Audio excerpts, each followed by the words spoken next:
Yes, hello everyone. Welcome to the 120th Free International Webinar brought to us by the Institute of Global Professionals. All right. So you can just imagine, guys, how IGP is so successful because we are now conducting a 120th Free International Webinar. So for that, can you join me in congratulating the IGP for making that far?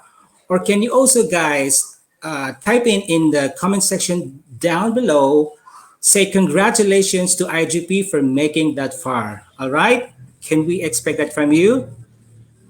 All right. So thank you for joining us for tonight's webinar.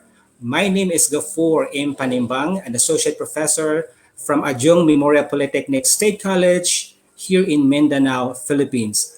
And I'm so deeply honored to be your host for tonight's webinar. Thank you, IGP, for the continued trust and confidence. All right. And for those who don't know yet, what is IGP or the Institute of Global Professionals? And for those live audience or attendees who just came in, allow me to share some few facts about the Institute of Global Professionals or IGP. Well, the Institute of Global Professional is actually a globally recognized professional international organization that serves students and community resources by providing a holistic social work intervention and educational programs or services with the purpose of generating and producing a top caliber skilled and proficient today's young generations by means of conducting a series of webinars like we're having right now, providing training both offline and online platform. True to its mantra, feed your skill, it is IGP's mission to empower people by enhancing their skills through learning beyond school. All right? So, just a few housekeeping before we get started. Our live audience can actually ask questions to our speaker's presentation by typing in your questions on the comment section down below. All right. And then we have to collect those questions and bring them up at the end of this webinar. So we suggest that in coming up with your questions, kindly please indicate the name of the speakers to whom you would like to address your question for clarity purposes. All right. And your questions will be posted or displayed on the screen so that our speakers can have the chance to read those questions and give their answers whenever possible. All right. So we will be also providing certificates for all those active participants in this particular webinar. When we say active participants, we mean those participants or attendees who stay with us right from the start down to the end of this webinar. And as to how you can get your certificate, you can actually see on the comment section down below the pinned post where the link is provided. And all you have to do is you have to click that one, and then you will be redirected to the page where you can claim your certificate. However, you can do so right at the end of this webinar. The link that I'm referring to will be posted shortly before this webinar ends. All right.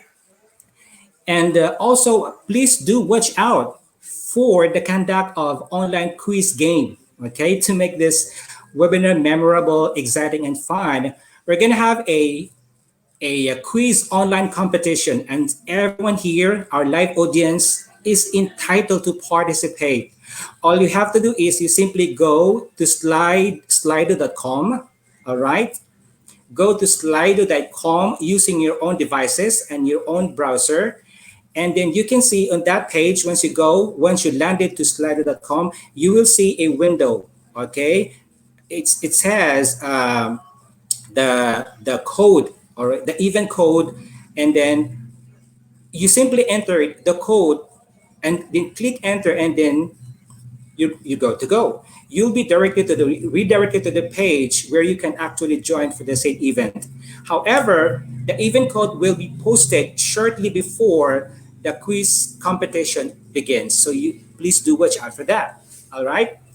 And also, we'll be giving away certificate for those lucky winners who could have the most number of correct answers for the questions that we will be giving away during the quiz competitions. Before, we usually give out three certificates for those top three players. But this time, ladies and gentlemen, listen to me carefully. IGP is now giving away not just three, but 10 certificates to those top players. All right? Again, we'll be giving away 10 certificates, certificate of quiz completion to all those lucky top players. All right, so all you have to do is you simply sit back, relax, enjoy, and keep on listening to our speaker's presentation. All right, and then we would also appreciate if you guys can actually promote, all right, the webinar that we're conducting right now by sharing this to your social media group in Facebook, in your Twitter, or whatever social media that you have. We would appreciate if you could promote this webinar that we're conducting right now. And also kindly invite your friends by tagging their names on the comment section down below so that they could have a chance to be one among the participants, for them also to get a chance to be part of our growing community. All right, let's be generous, keep on spreading this webinar for them also to get a chance to uh, uh, be a participants of this particular webinar that we are having right now. All right. And then one thing is that apart from we'll be giving away certificates. All right. Today tonight it's going to be 10, not just three. Doesn't that sound? Doesn't that make sense, ladies and gentlemen? All right. So tonight, we are actually presenting a 120th free webinar brought to us by the Institute of Global Professional entitled Ways of Success from Classroom to Workplace. Okay, so I think you have now the hint of what's going to be the insights that our invited speakers would like to share with us. And we also managed to invite eminent speakers worldwide. All right. We have Miss Daniela Lakramiwara Clara Muraru, all the way from Luxembourg. We also have Sir Leonelo Basas Capulso, all the way from the Philippines. And we have Dr. Atul Patil from India. All right. So without further ado, let's get started. All right. So, joining us tonight, ladies and gentlemen, is an educator and strategist from University of Luxembourg, where she is a PhD candidate. She holds an MBA from Jack Wells College of Business, Sacred Heart University, with a double concentration in international business and marketing, and a master in management from the Faculty of Engineering, University Lucian Blaga of Cebu. All right. Our first speaker has been teaching at University of Cooperative Education in Germany and is regularly giving lectures in Luxembourg and abroad on education, entrepreneurship, and marketing. She is currently the CEO or the Chief Executive Officer of Languages.lu in Luxembourg, which she founded in the year 2004. She is also an international independent director certified by INSEAD or INSEAD in France, where she obtained a certificate in corporate governance on the year 2015, a certificate in global management in the year 2017, and a certificate in advanced industrial marketing in the year 2016, and a certificate in competitive strategy in the year 2015 for her exceptional contribution. Our first speaker has been elected in 2013 as Woman Inspiring. So, ladies and gentlemen, here, all right, to discuss aligning training curriculum to employees' needs.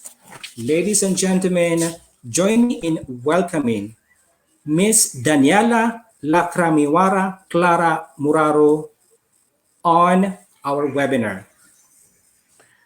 So, Hello. hello, Hello. good Thank you evening, so much. ma'am.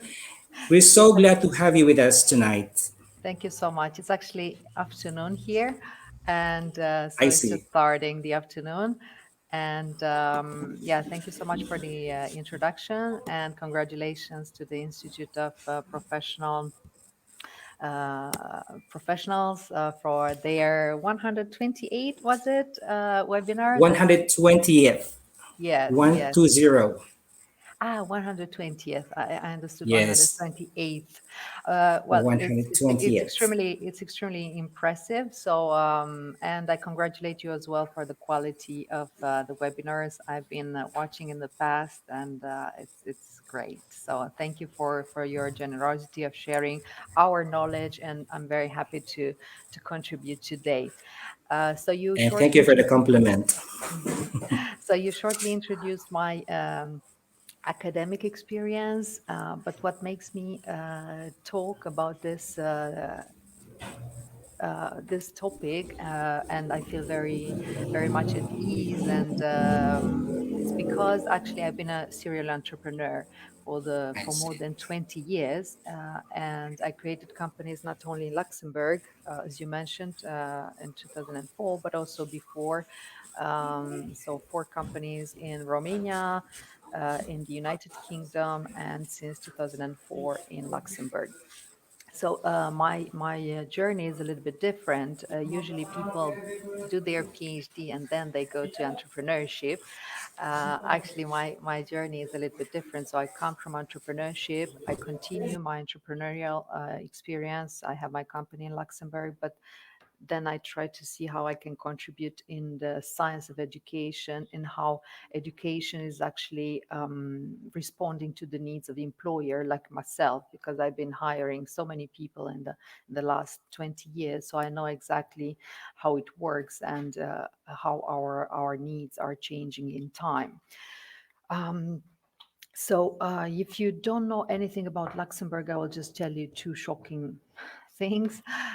First of all, it's positive. So, this little country, because it only has 600,000 employees, also has the highest gross domestic product per capita.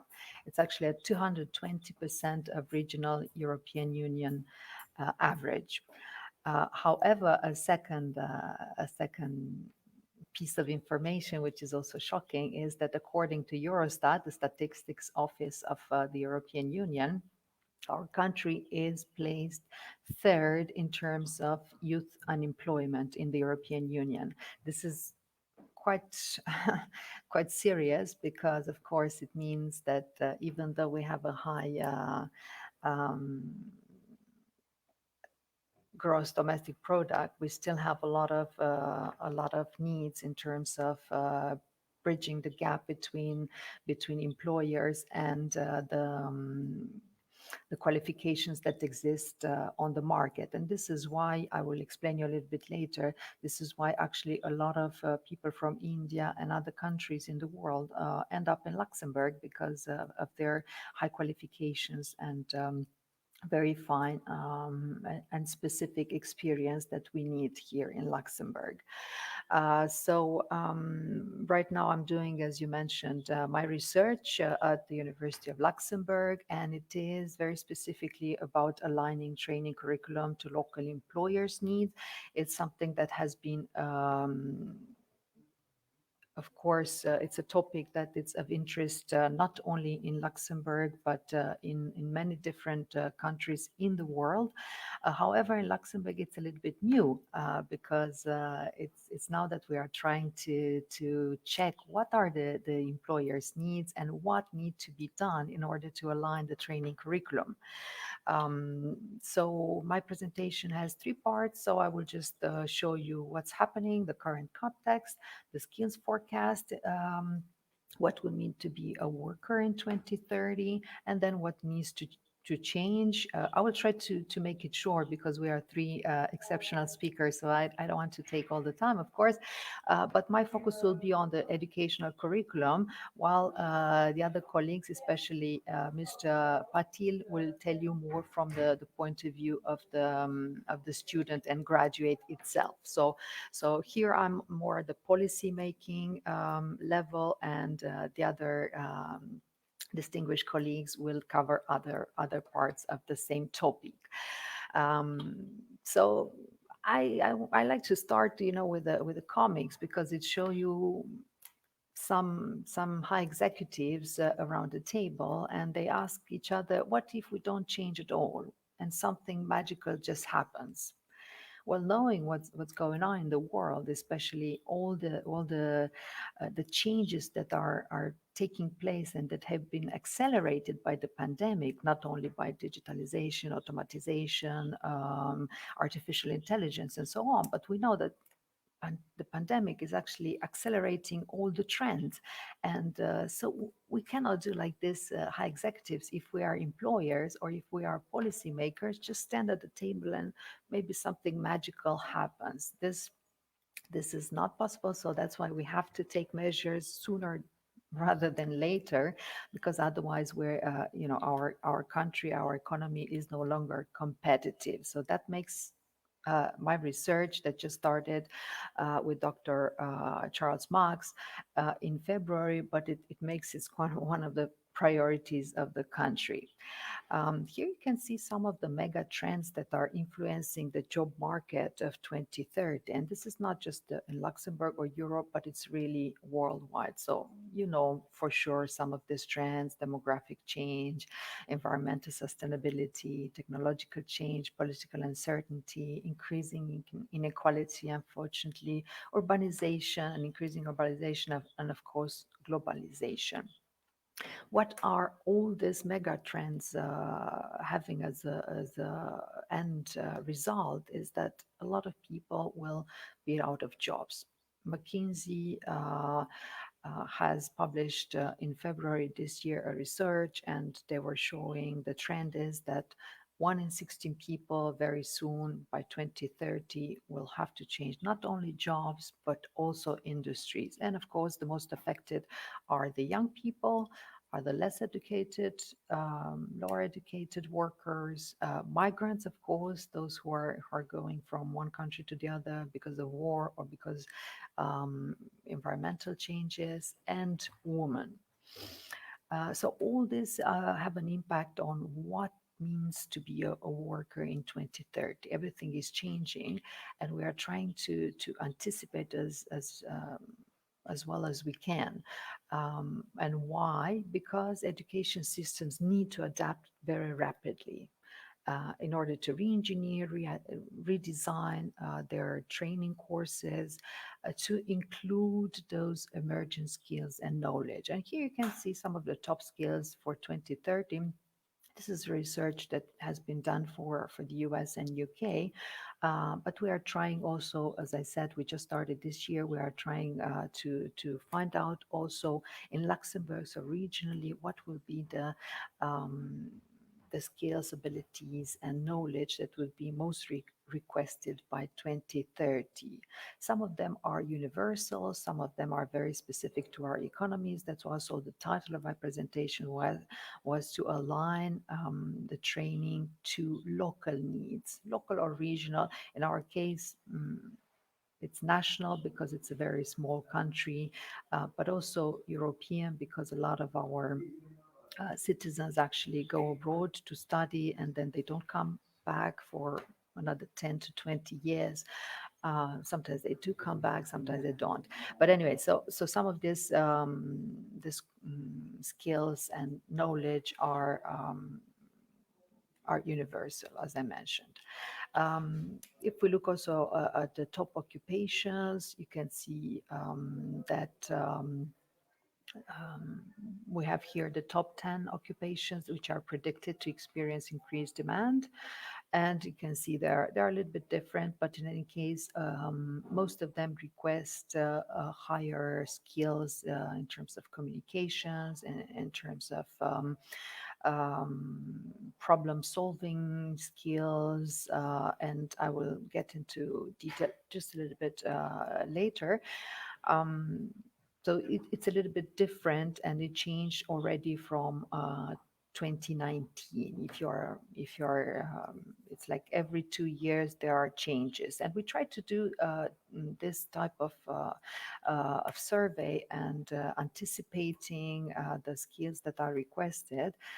Also in Luxembourg, for the moment, what is has been done on a regular basis is by the Federation of Companies active in industry, and but they look specifically at qualifications, not so much at soft skills, and this is why we try to bridge the gap which exists also in terms of research in Luxembourg, which is really to look at the skills and especially soft skills, because this is what is going to make really the difference in the future.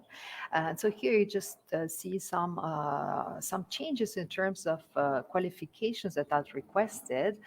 So it's a high request already compared to 2 years ago for professional aptitude training diploma, and then it's a high request for master and PhD qualifications, and a significant lower request for technicians, and which is quite surprising, bachelor degrees, which means, well, in Luxembourg, because it's a small country, we don't necessarily always look at diplomas, but also we look at what people are actually able to do. You know, so maybe this explains what it's not necessary to have a bachelor degree for. To work as a cashier or to work as a customer support person. But of course, for higher roles, there is a higher request for PhDs and master degrees. And I have here an example, just because we talked about all this. How is a worker going to look in 2030? Here we have an example of a mechanical engineer, and I would like to ask you to consider just these two questions. What characteristics do you currently associate with engineers? And what skills do engineers currently need to utilize?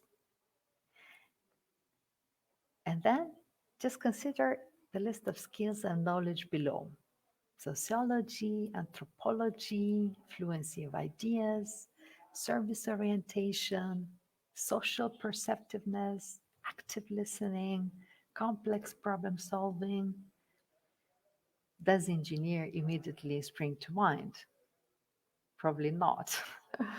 At least when I looked at it, it didn't really make me think of an engineer. But if you consider just one trend, which is urbanization, an increasing of urbanization, becomes clear that engineers will not just be required to design structures that last, but also structures that are alive, thriving with purpose, social structures that support high density urban communities and are meaningful and design oriented.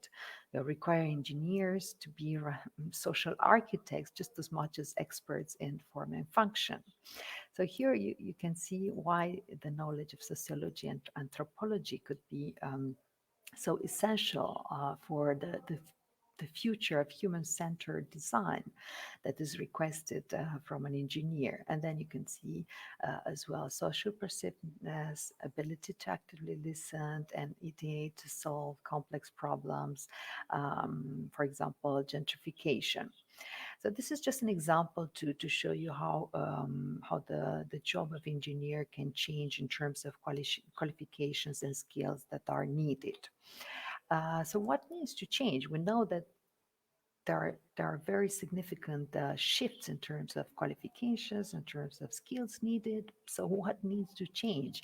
Um, there is an existing gap, obviously, between the skills needed by employers and those available in the market. As I just mentioned, we are the third country in terms of at the European level, in terms of youth unemployment. This means that we do have available people, but they don't necessarily have the requested skills. And very often it's also because there is a gap in terms of research. We don't always know enough time in advance what the skills that will be requested are in order to prepare these people. So what happens is that, for example, you can see here some numbers between 2010 and 2020.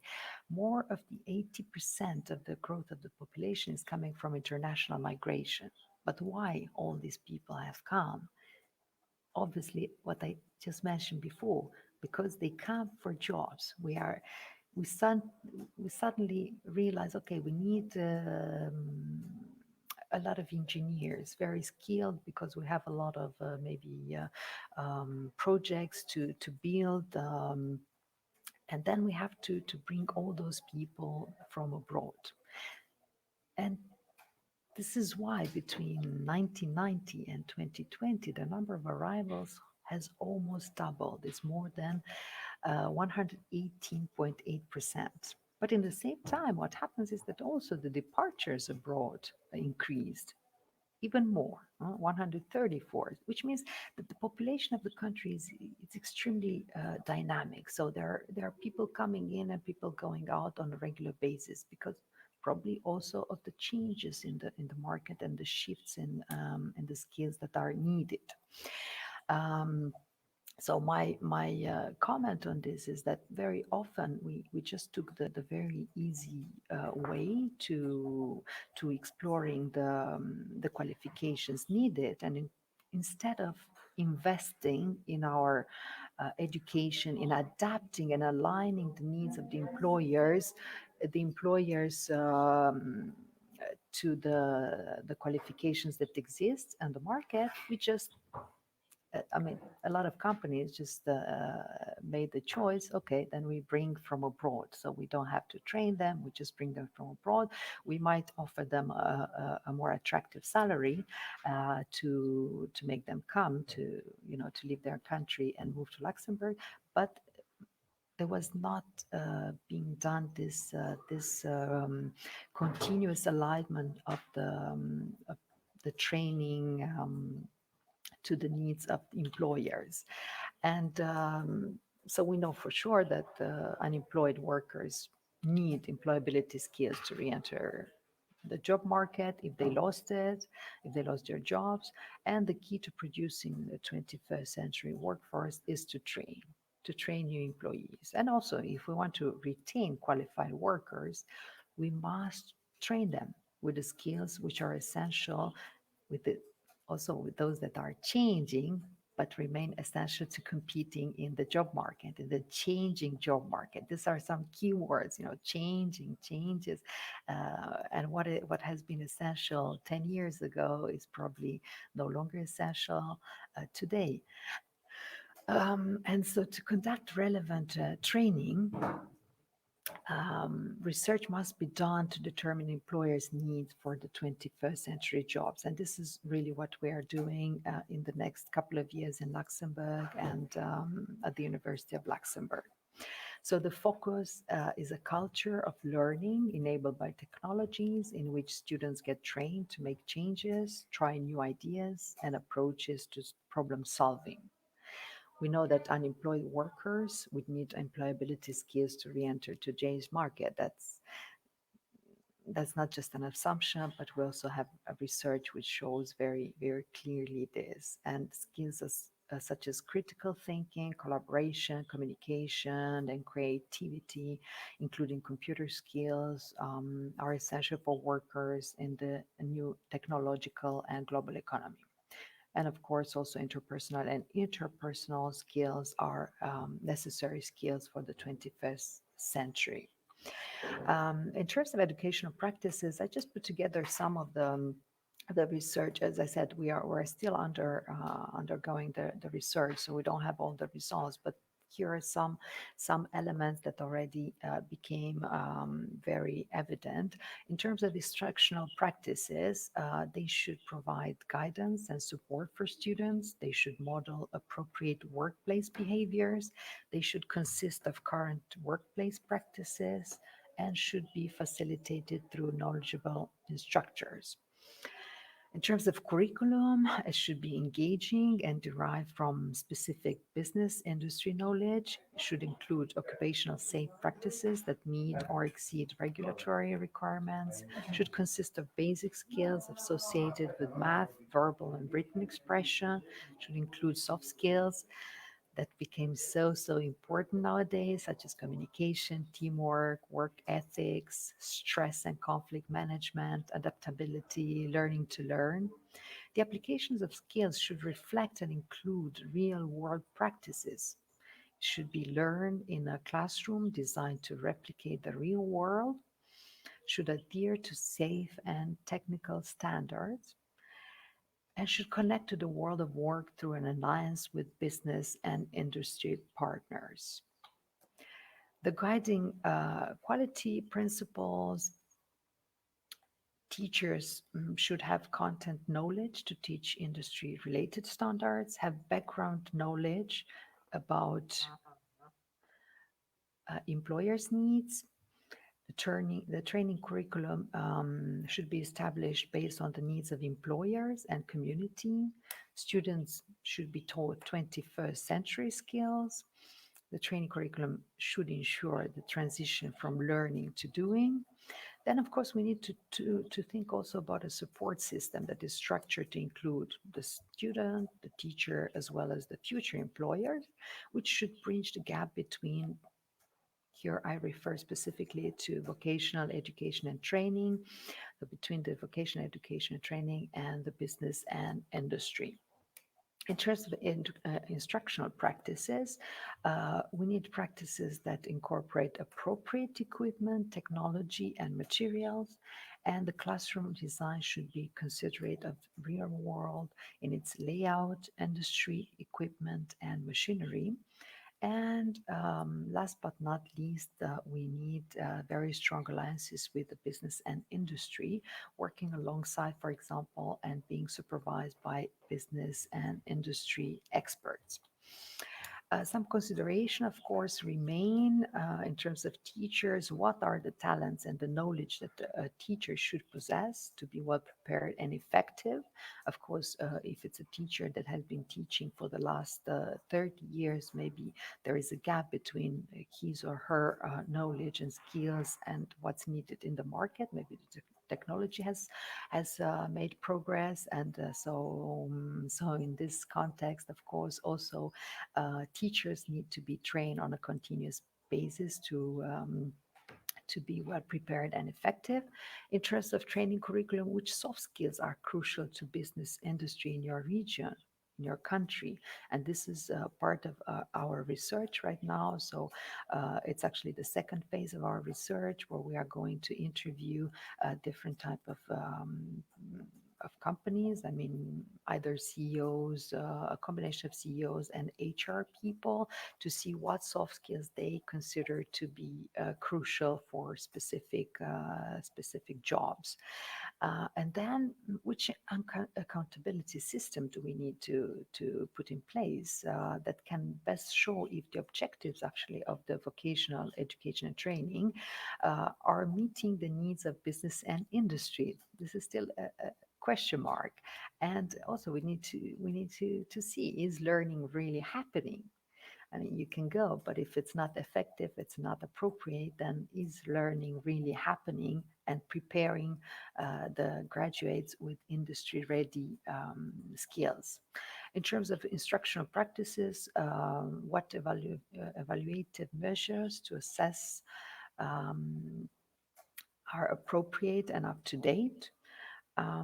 And in terms of alliances with industry, what is the best way to support and maintain alliances and partnerships between VET and vocational training and business and industry? I mean, theoretically, it's easy. Yeah, we keep a strong relationship. We have regular meetings, but how exactly do we keep track of all these shifts in the business? And so my conclusions are that, of course, the coming years and decades will bring change. Some current jobs will disappear. New jobs that do not exist will emerge, and we are seeing that because of all the things that are happening in our societies and economies, all jobs will be affected by globalization, technological progress, and demographic changes. And for education institutions to remain relevant through these changes, they will need a protocol and a method to ensure their curricula speaks to the needs of the employers who hire their graduates. And this is what we are trying to do right now, this year and in the next 2 years, to bring all these answers that are being needed. So I'm very much looking forward to your questions because I didn't want to go further with more data. I think it's more interesting to keep the dialogue now flowing and to have some question and answers. So thank you so much for your attention. All right, there you go. There you go, ladies and gentlemen. That's Ma'am Daniela Lacramiwara Clara Muraru, all the way from Luxembourg. We cannot thank you enough for that very informative and substantial presentation that you give us tonight. You know what? I particularly like your insight on the mega trends that would actually affect the job market. I mean, the market in the coming 20 and 30. So, with your presentation, I think our younger generation today are now having an idea on how could they possibly adjust to that particular in-demand jobs that's being offered with the the nature of the positions that are we are having right now, with the advent or the emergence of the globalization that everything is changing very fast. I mean, we are experiencing a major transition from 20th century to the 21st century, where everything is going to change, be it in education or business. So I think with the presentation that you gave us tonight, our live audience are now coming up with an idea on how could they possibly make some sort of adjustment for that particular situation in which they have to get themselves attuned to that particular positions that are so in demand. Like for instance, like the freelancing job, the virtual assistants, and then I think it's also high time for our academic institutions to come up with a somewhat like revisions of the curriculum just to attune with the nature of the kind of positions that we're having in this period of time. Otherwise, we're going to have a mismatch of qualifications. All Yes, right. yes, yes, you're absolutely All right. right. So there you go, ladies and gentlemen. Yes. Yes, I just wanted to say, indeed, what you just mentioned, it's not something that Yes. just the graduates need to reflect on, but it's also governments, because very often the Yes. curriculum is designed at the national level, and there are very few. Yes. Exactly. Things left to institutions, and so of course you need to get the awareness of governments before your country is no longer competitive. Yeah, you need to be in touch with the employers to find out Yes. what the needs in terms of qualifications and skills are on a continuous basis, because this is changing all the time. Yes. Yes, that's why I'm saying your talk, your presentation is so appropriate during this time that we are actually experiencing a major transition. Okay, that's we are calling the government, especially the government. I mean, the government offices that's focusing on educational aspect of our children to at least do some research, okay, and provide trainings that is actually suited to the new jobs that are available now in the market. All right. So I think we will be flooded with lots of questions from our live audience because your topic, your presentation is so relatable that really affect everyone here. I'm referring to the live audience. So I wonder if you could stay with us at the end of this webinar for the Q&A, for the question and answer segment, because I'm pretty sure we'll be having a lots of questions that will be coming from our live audience regarding the presentation that you gave us tonight. Okay. So again,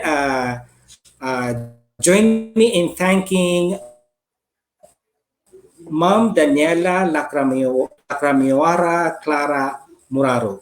All right.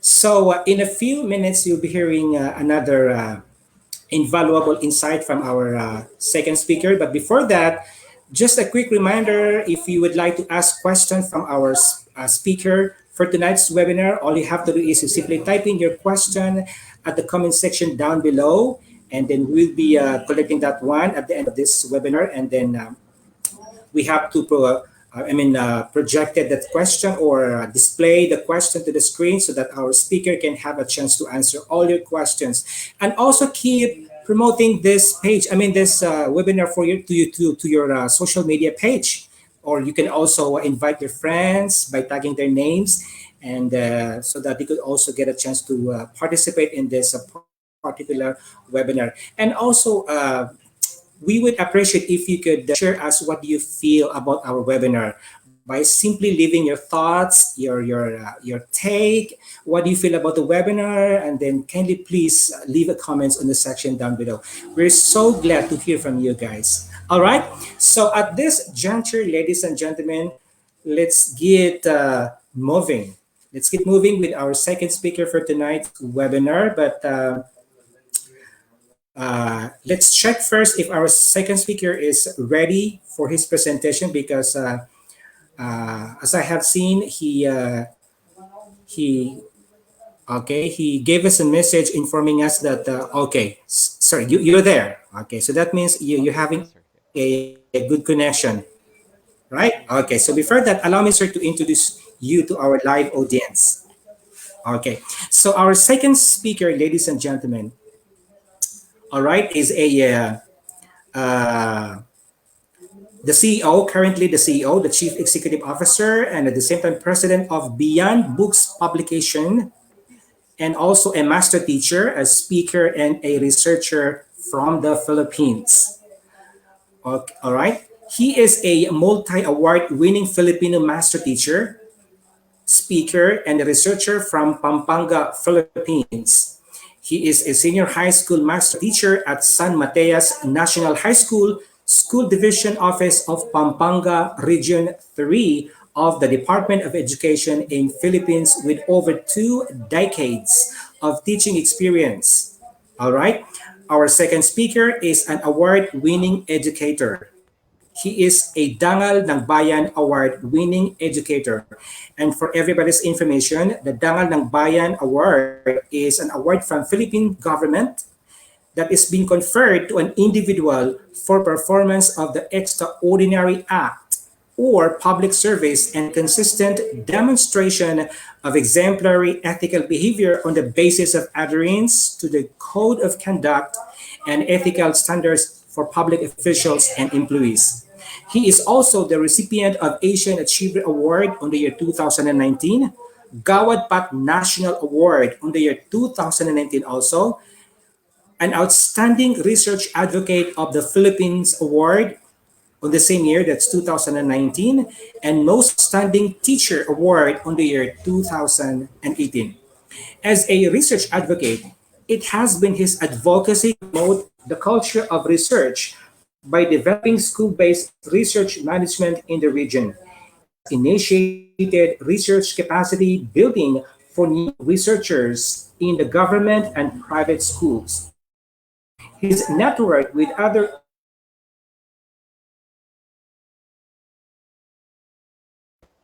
international organization, research conferences in Singapore, Philippines, and Vietnam. Building for community development in the depressed areas and initiated.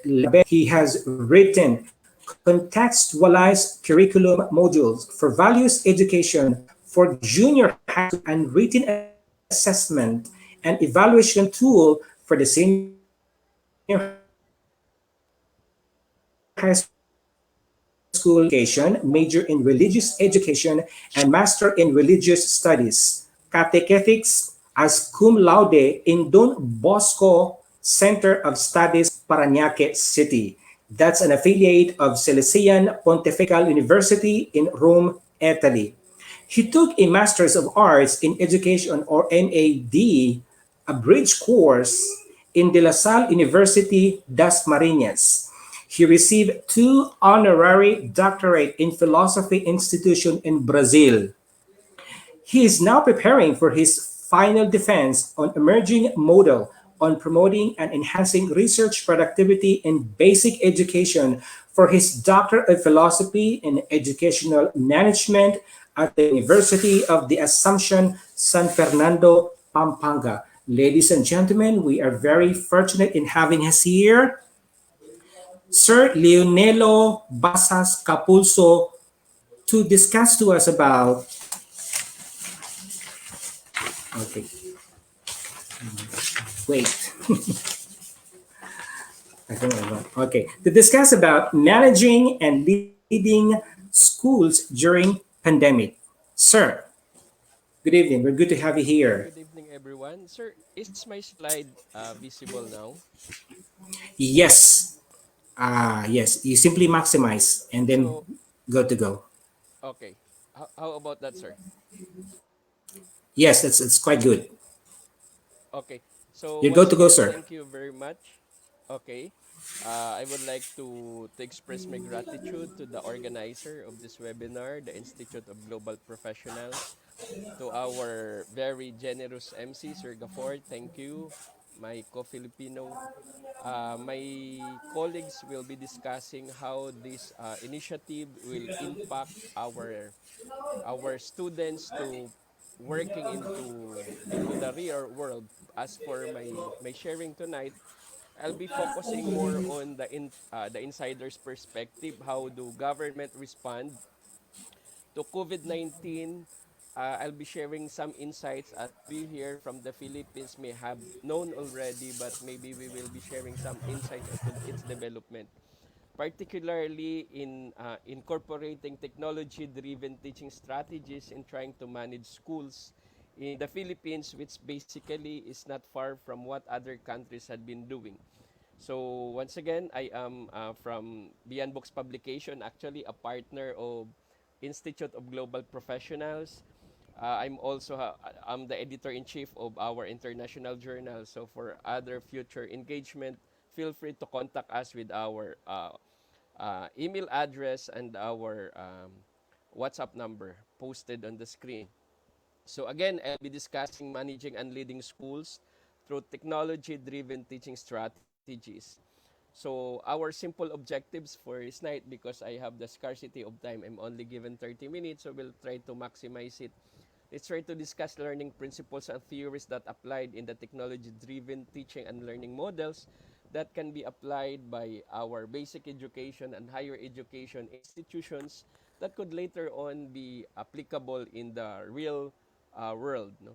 Explain Dale's cone of experience that TPAC and Assure models. Maybe these important concepts will be only mentioned but will not be given too much attention because of time constraint. But let's try to discuss strategies in enhancing learners' competencies to technology integration. Long before the pandemic or at the onset of the pandemic, there was actually a post from one Catholic bishop in the Philippines when he posted it in his profile. He said, "So true, so moral of the story is nothing is permanent." They said, no phone inside the school. This is how we do schooling before. No, students are not allowed to bring cell phones or at least confiscated as the start of the school. But now, the school is inside the phone. This is very true to all of us who've been affected by the pandemic. In September 4 of 2020, you could hear that the Department of Education reminded the teachers and parents that the screen of students attending online distance learning classes in current school year are limited to 1 to 4 hours every day. This is when the Department of Education decided to adopt one of its four modalities. But unlike the face-to-face modality where students normally stay 8 hours inside the classroom, the Department of Education, this is the basic education in the Philippines, reminded the teachers and the parents that students will not be more than 4 hours a day. That is why even senior high school curriculum and the number of hours were only given up to the maximum of 2 hours per subject. On screen, you could see the Secretary of the Department of Education, Secretary Briones, who once said that modular learning is a bit expensive and has big effect on the environment. This is when they're trying to discuss what would be the possible impact of the modalities. So how really COVID-19 affected the Department of Education and even higher education, as some of our listeners and viewers in this stream are up to? Okay, in April of 2002, if you could still recall, in the Manila Bulletin, Department of Education says it's preparing for the new normal in education amid the COVID-19 situation. Fast forward now, we are about to culminate a school year within the pandemic, no? And we know how it actually affects our modality, the competency being presented and applied by schools, both private and public school. Okay. So 27 million students were expected to enroll in the basic education. This is based on the last year's or in 2019 update. So over 13 million students enrolled as of June 20. Now they are graduating, particularly in senior high school. So one of the effect of the COVID-19 in the Philippines, public schools normally start the school year by June, but because of COVID-19, it started late August. But one of the very good uh, action that the Department of Education did as a strategic direction is to come up with the learning continuity plan that will be adopted by the basic education and even higher education have their own mechanism in trying to respond COVID-19. Okay, so this is actually this learning continuity plan is actually the response of the department to provide a relevant and accessible quality basic education. So this is the major response and commitment of the department in ensuring the health, safety, and well-being of learners, teachers, personnel in time of COVID-19 while trying to find ways for education to continue amidst the crisis of the upcoming school year. Now that the school year is about to end, there is now some talks with the Department of Education has talks with the President on the early opening of the school year. Lately, the Department of Education actually issued a memorandum for private schools that they could actually open ahead as long as there is no face-to-face mechanism and protocols are being upheld. So the learning continuity plan, one of the strategic direction being adopted by basic education, has these components, no, the development of most essential skills and values. So for the information of our non-Filipino participants, the the Department of Education, the basic education, try to identify most essential competencies that will be presented to the students to be adopted by the teachers through the help of the LGUs and other stakeholders. About 60% of the regular competencies were now incorporated in the curriculum, which enable the teacher to deliver the most essential skills and competencies good enough for the student to move forward to the next level. And because of this, the Department of Education actually proposed four modalities. And this is the face-to-face modality, which never, I believe, has been adopted, the blended learning, which is now being uh, proposed, no, the distance learning and the homeschooling. The last two, the distance learning and the homeschooling, were actually adopted if a particular community is under ECQ and or GCQ. But now, there was now a proposal of having a limited face-to-face for the basic education, but it was not yet approved. As for the higher education in the Philippines, there were already some universities which were allowed to open in a limited face-to-face basis, particularly those courses related to medicine because they need to graduate. No, we need medical practitioners for that matter. Okay. Um, am I still audible? Yes, sir. Yes, sir. Hello. We can hear you clearly. Oh, thank you, sir. Now, so I will not elaborate this one. So the face-to-face modality will was not actually implemented. The blended learning for some, they were able to put this one, the face-to-face as of this time is still under negotiation. But the blended learning, particularly on the modular, online, and TV-based instruction, were actually the ones being implemented by the Department of Education, where teachers are even trained to become newscaster, and even others are radio newscaster to deliver some lessons using the local media, local radio, and local television networks. So I will not elaborate on that. No, I will proceed now. Okay, so these are some of the original and the old TV shows that the Department of Education would like to incorporate in its TV-based instruction in order to incorporate important values, literacy, and even mathematics and numeracy for our young learners. There are some local television networks which actually the government allowed for the Department of Education to be used in order to partner with the Department of Education. So the flagship state broadcaster, the Philippine TV network, volunteered for the use of the DepEd in trying to air some lessons that can be attended by the students, particularly during Saturdays. Okay. And the Secretary of the Presidential Communication Operation Office once said that DepEd can use IBC 13, that's the local television, as an educational platform. The entire frequency can be dedicated solely for the Department of Education. And I think that is what happened. Uh, Although other schools, private schools for that matter, they also try to train their own teachers to create some video lessons that will deliver important competencies which will not provided by the government. The Our company Beyond Books Publication, in partnership with different schools and our experts, we also try to design free video lessons. We do have webinars. It's actually concluded for Practical Research 1 and Triple I. That's Inquiries, Investigation, and Immersion classes.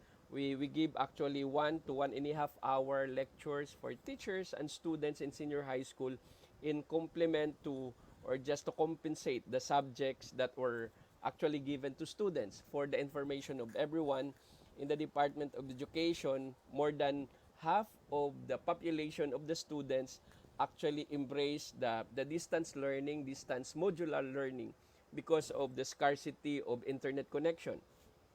However, for those who could afford, they actually have given access using these television networks, and with for those with Wi-Fi connection, they could actually avail the services of some video lessons. Okay? So, what actually research would say about the impact of technology in education that is now being adopted by some basic education? No, according to Raha, the use of technology has made the process of teaching and learning all the more enjoyable.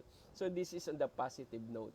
So, when before the use of technology inside the classroom is only for the elite, now it's actually being provided even to students from basic education in the government school. That is why, as mentioned, some public schools were actually trained by even by the national television newscaster groups to become TV newscasters in delivering lessons.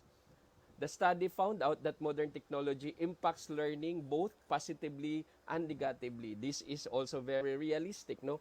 My wife, who is actually a doctor of medicine, particularly in occupational health, would normally remind our students that too much exposure to screen time would actually render some psychological effect to our students. That's why there's always there's a need for what we call the digital detox. No, there's always the need to balance the screen time and the time of the students with their family. Okay, so the type of smartphone applications and how they use it determine their level of knowledge and overall grade achievement. However, the impact is mediated by the amount of time spent using such as application. So, as much as there were some students who were allowed to use application inside the classroom, and there's always that reminder that there should always be a balance of using this application and their own personal life. Okay? So, technology indeed is changing the dynamics of education, especially the relationship between the teachers and the students. So this is one reality that we now are facing both in basic education and in higher education, even in private and in public institution. Andrew Kim, a researcher of Stillcare Education Solution Team, once said that educators and school administrators as directors should reshape educational spaces in order to provide better learning experience to support educational evolution. That is why kung if you realize even in the Department of Education there is now a development of learning mechanism online where teachers could simply use the downloaded or the uploaded modules from the department and even in higher education as long as all these modules and other mechanisms underwent what we call quality control. That is why for the past few months, there has been an issue on the quality of the modules being provided by students because of some misinformation and some of them are not so good to hear.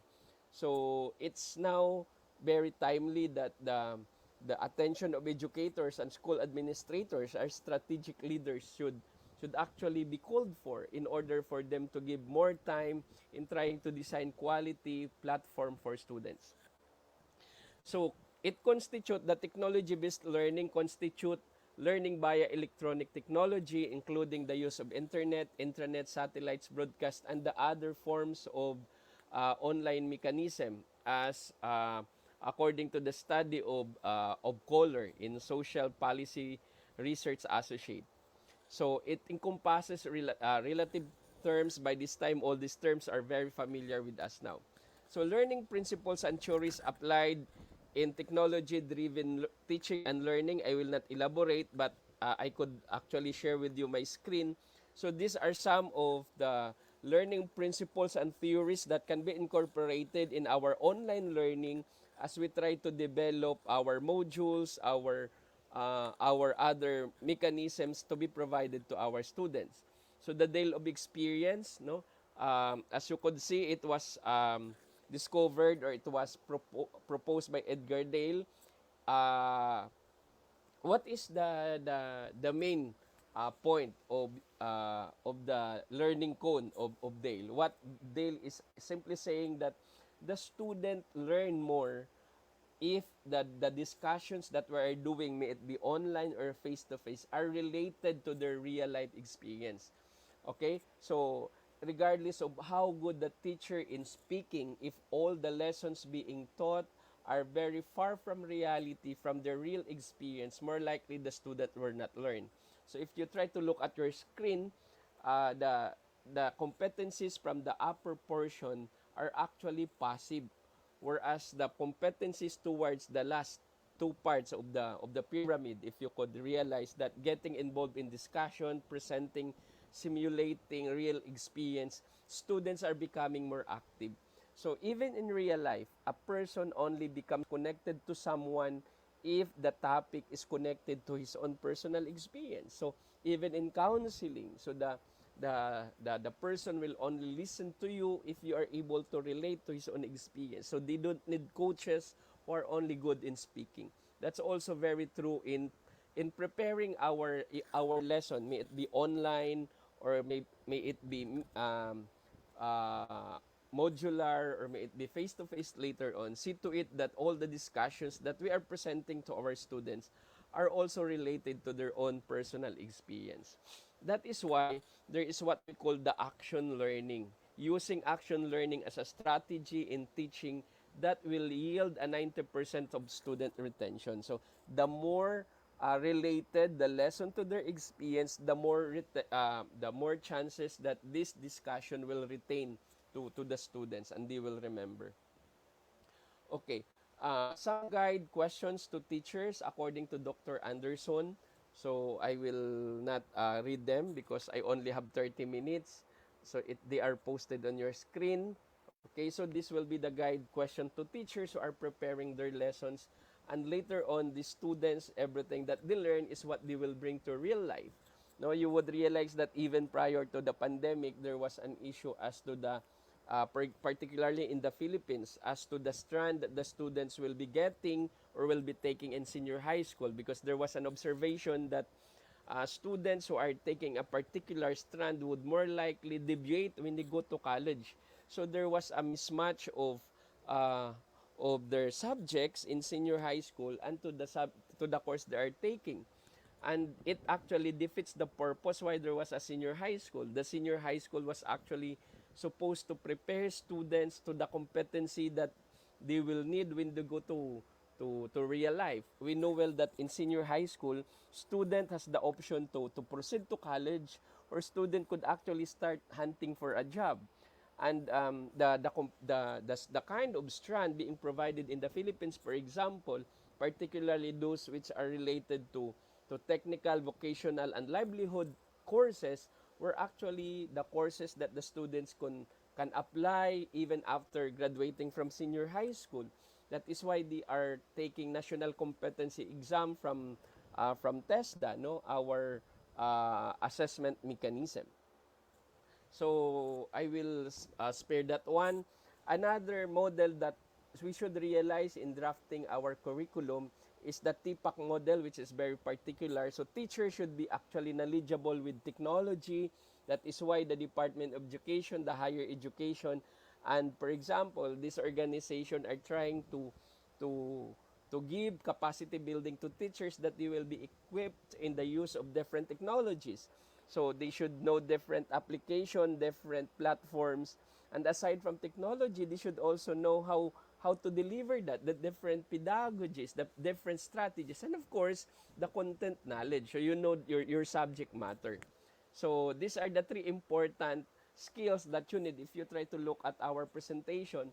So our learners and teachers should be able to take into consideration in drafting their curriculum that there are three important knowledge that should be incorporated in the module: the technological module, the pedagogical knowledge, and the content knowledge. And all these three important knowledge should be incorporated and should be contextualized in drafting the lesson for the students, so that later on, when they go to the real world, they know exactly these technical skills that they learned could be applied in the workplace.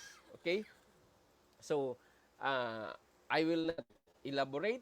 The third, I think this is the last model that I'll be presenting, the Assure model. Okay? So, uh, prior to the pandemic, teachers who are actually presenting lessons for demonstrations were asked to prepare a lesson plan following this model, no? This instructional design model, or IDM. It actually includes six important parts, no? And I will the main purpose is to produce a more effective teaching and learning which is appropriate to students using technology. Again, there is the introduction and integration of technology, but what I like about this model is that all teachers who are trying to design their own module would first conceptualize what are the strengths and limitations of their students, and then consider that limitation in drafting the curriculum. So there you are. So what is a sure model? First, you try to analyze your learners. So you try to group your students, your learners, what kind of group do they belong? Are they kinesthetic? Are they artistic? Are they on the arts, so on and so forth. So as teachers, you must be able to provide learning experience to these different needs. So here comes the multiple intelligences. So the teacher should be able to identify the strength of the students in his or her class before he can design a particular lesson. No? State the objective. So the objective should also answer to the needs. Select instructional methods that will be used. Methods, media, and material. Now that we are in online mechanism, we see to it that the media and the materials that we use will also respond to the needs of the students. That is why the Department of Education would always say that teachers should always also design mechanism for those students without Wi-Fi connectivity. Okay, utilize media and material. So after you identify, you utilize them, you try to determine in which part of the lesson plan or lesson you are going to use this. And then require learner participation. Based on my experience for the whole year, one of the limitations that we encountered is engagement with student. I'm handling practical research. I'm teaching research to senior high school And normally, we used to doing it face to face, and we used to have collaborative research. But now that students are not allowed to go out, and some of them have Wi-Fi connectivity challenges, it's really challenging for the teachers to engage with students. That is why we try to find different ways to engage with students aside from using Google Meet or Zoom conferences. We also use even text messaging, no? And even Facebook Messenger in trying to have students' participation. Then, of course, evaluate students' competency in respond to the expected competency, and that is where we revise our lesson if they are not actually relevant to the needs of the student. Now, excuse me.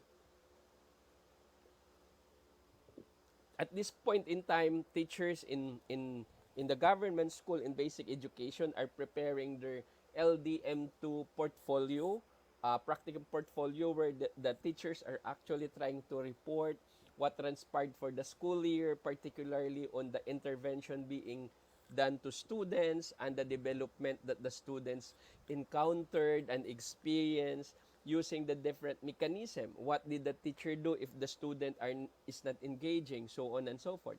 So this is actually a way of using this model in preparing students in the real world. Now, I will not elaborate this, okay, because these are practical steps in using uh, this model in making student engage. Now, I think this is the last part of my sharing. Five teaching strategies to engage students using technology from the study of Gupta in 2016. This is even before the pandemic. No, we know well that even before COVID-19, the online mechanism has been in store already. That is why we know that some study would also tells us, some study will tell us that uh, pure online mechanism is not sustainable. It's sometimes very saturating. That is why teacher should be very creative in presenting their lesson. One, teacher must be able to use multimedia, not only media but a multimedia like images, videos, instantaneous information that will capture the students' attention from students easily. Okay, so use various multimedia resources that would add zing to your classroom session. This applies to those who are using online mechanism. Students enjoy distinctive resources and variety of these resources. Otherwise, they're easily bored. Okay? So can stimulate more than one sense at a time. So what the study is saying, as much as possible when using multimedia, let's try to maximize the different senses of our student for them to become more engaging. Number two, we should also utilize social media. Before, social media is condemned for some not so good content. But now, for students who cannot afford to have a full Wi-Fi connectivity, but they have, for example, Messenger or Facebook, some teachers would maximize that mechanism, okay, to engage with student, particularly for things that they cannot understand in the printed module. So students love being in social, collaborating, sharing, and exchanging ideas. So like collaboration, interaction can happen seamlessly via social media.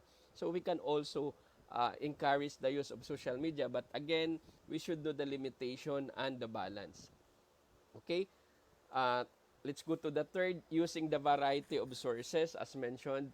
Mix things up and add some engagement. So the more resources you use, the more chances that students will engage. So a mix of various resources is employed by students and is refreshing. It even caters to different learning needs of the students, as one same resource may not be able or up for all. And making most of games and perks of gamification. So the use of games in delivering our lesson is also encouraged. Students can get motivated by challenging. That is why you know well that in this webinar, our organizer also developed a game so that our participants will become more engaging, just like in the classroom. So adapting games will also engage our student, even if the subject is very challenging. Okay, gamification can be used as a framework for education and can be used anywhere and in any level of complexity. Okay, and lastly, use technology to empower students and reach out. Okay, so technology nurtures artistic expression. Students sometimes are not so good in writing, they are not so good in in other ways, but they are good in using technology. So social media will help you connect to people around the world, and you can get in touch with experts. And now, if students actually are very well versed in technology, they could even make use of that now as they try to engage into part-time jobs. Okay, so they can use all these skills in order to have ways of living during this time. So in closing, using technology to increase efficiency in areas with the capacity to do so, while empowering learners and communities to create positive learning environment in which the student can grow. That's according to Mr. Ching in 2020. So it's okay to use technology as we try to be very strategic leaders. However, we should also consider the different other mechanisms that will respond to the needs of the learners. In the new normal, it should not sacrifice the quality. That is why I heard the regional director of the Department of Education once said that as much as we try to use the most essential learning competencies, we should not compromise quality education and will provide equal opportunities for all. Okay? And not okay, this mechanism is not a one size fits all solution, but one that is dependent on the needs of its learning community. Again, as leaders, we should always look at the needs of our learners. As good leaders also, there's a need to collaborate with our other stakeholders. So I appreciate those leaders who would try to have conversation with the local government unit, with the parents and other educational stakeholders. So to lastly, and this is my ending slide, according to one Catholic saint, he once said, let's try to start by doing what's necessary, then do what's possible, and suddenly we are doing the impossible. So once again, thank you very much for listening. I hope I was able to share. Forgive me for being so fast. I'm trying to be uh, faithful with the time. So I only have 30 minutes Yes. for that. So thank you very much and good evening from the Philippines. Yes, thank you so much, Sir Leonelo Basas Capulso, all the way from Philippines, for sharing to us a very informative and interesting presentation, which I think everyone is so affected here. All right. Uh, we know, sir, how busy you are, but still we're grateful for preparing for us such a, as I was saying earlier, very informative and interesting topic for tonight's webinar. Do expect that we're going to have a questions from the live audience, especially if you notice, I think 50 or 60% of the live audience are from the Philippines. So do expect that we will be bombarded with lots of questions. Anyway, you can stay with us at the end of this webinar for the question and answer segment. Thank you for sharing with us this unprecedented pandemic. In the new normal era, you mentioned about the learning continuity plan in which every academic institution is being required to come up to the new normal setup that we are actually experiencing right now. And I also like your tip that you gave on tips on how teachers can actually engage her or his students during the class of instruction, like when you talk about the Usher tips, as much as I can remember, because as a teacher you also have to take into consider the different learning styles, individual learning style of the students. There are those students who are actually visual audio learner, visual learner, and then we have kinesthetic, and then we have tactile learners. So those are the challenge that our teachers are facing right now in coming up with a classroom instructions using this online and other modalities that we are actually implementing right now. And also thank you also for bringing our knowledge about the technology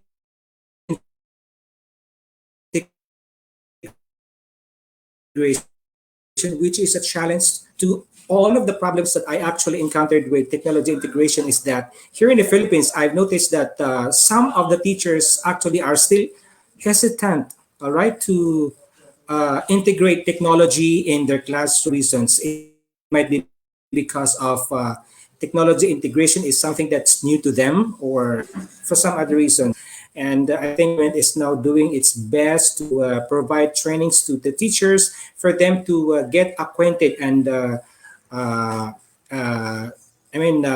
so that they can be fully equipped with proper knowledge on how they can actually integrate technology in their classroom. All right. So again, thank you so much, sir. Thank you for such a commendable job on behalf of the IGP. Allow us to express our healthy thanks and appreciation for giving us such a very extraordinary, awesome presentation tonight. Again, ladies and gentlemen, that's Sir Leonelo Basas Capuzzo, all the way from the Philippines. All right. So again, moving right along, it's time for me to introduce to you our third speaker for tonight's webinar, ladies and gentlemen. But before that, just a quick reminder again, kindly please share this page to your social media page. All right, keep on inviting your friends. Share us what do you feel about the webinar that we're having right now. Okay, we would appreciate so much if you could share it, guys. All right, and then all right. So also joining us tonight, ladies and gentlemen, is currently a director at School of Holistic Development, MIT, and Design and Technology University, Pune. He is also a program head for BA Honors English, a PhD in MIT EDT University. He's an honorary vice president of the Pune chapter of English Language Teachers Association of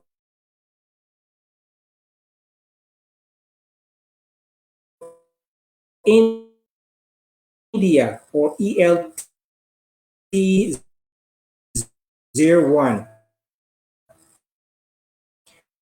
Earlier, he worked as an assistant professor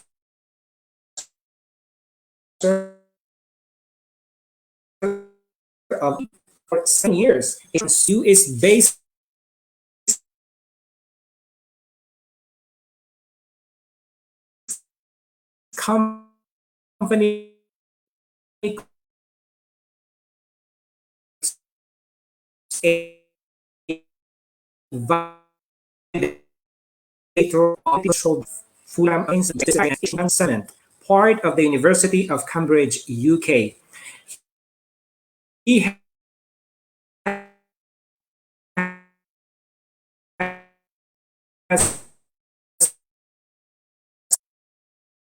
qualified at the Business English Certificate or BAC and Teaching Knowledge Test or Channel Codes. He holds a PhD in English from Symbiosis in and Speaking Skills. He is also a member of the Board of Studies for three reputed organizations. He is a recipient of the first Rising Star Award of ELTIS Symbiosis. He is also a member on the panel of experts for five international journals and a prestigious research journal of India.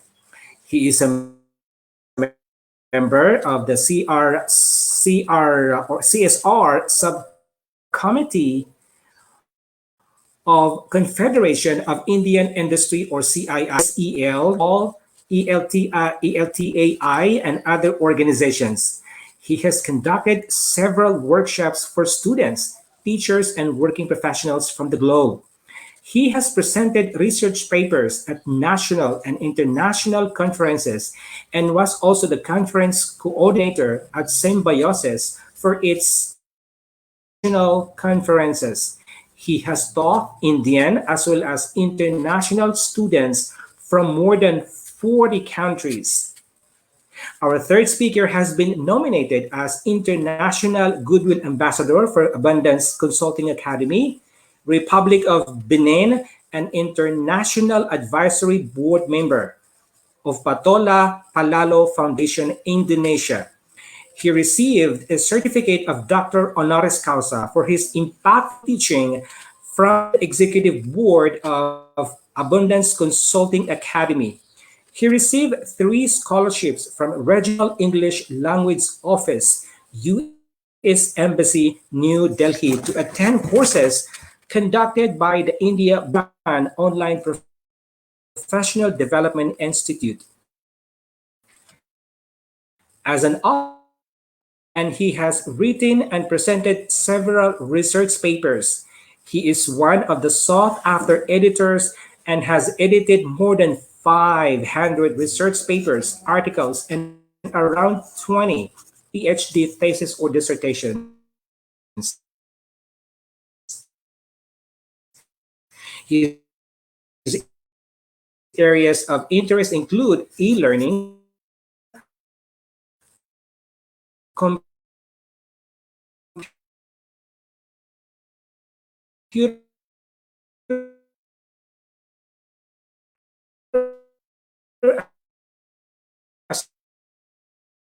computer-assisted language learning,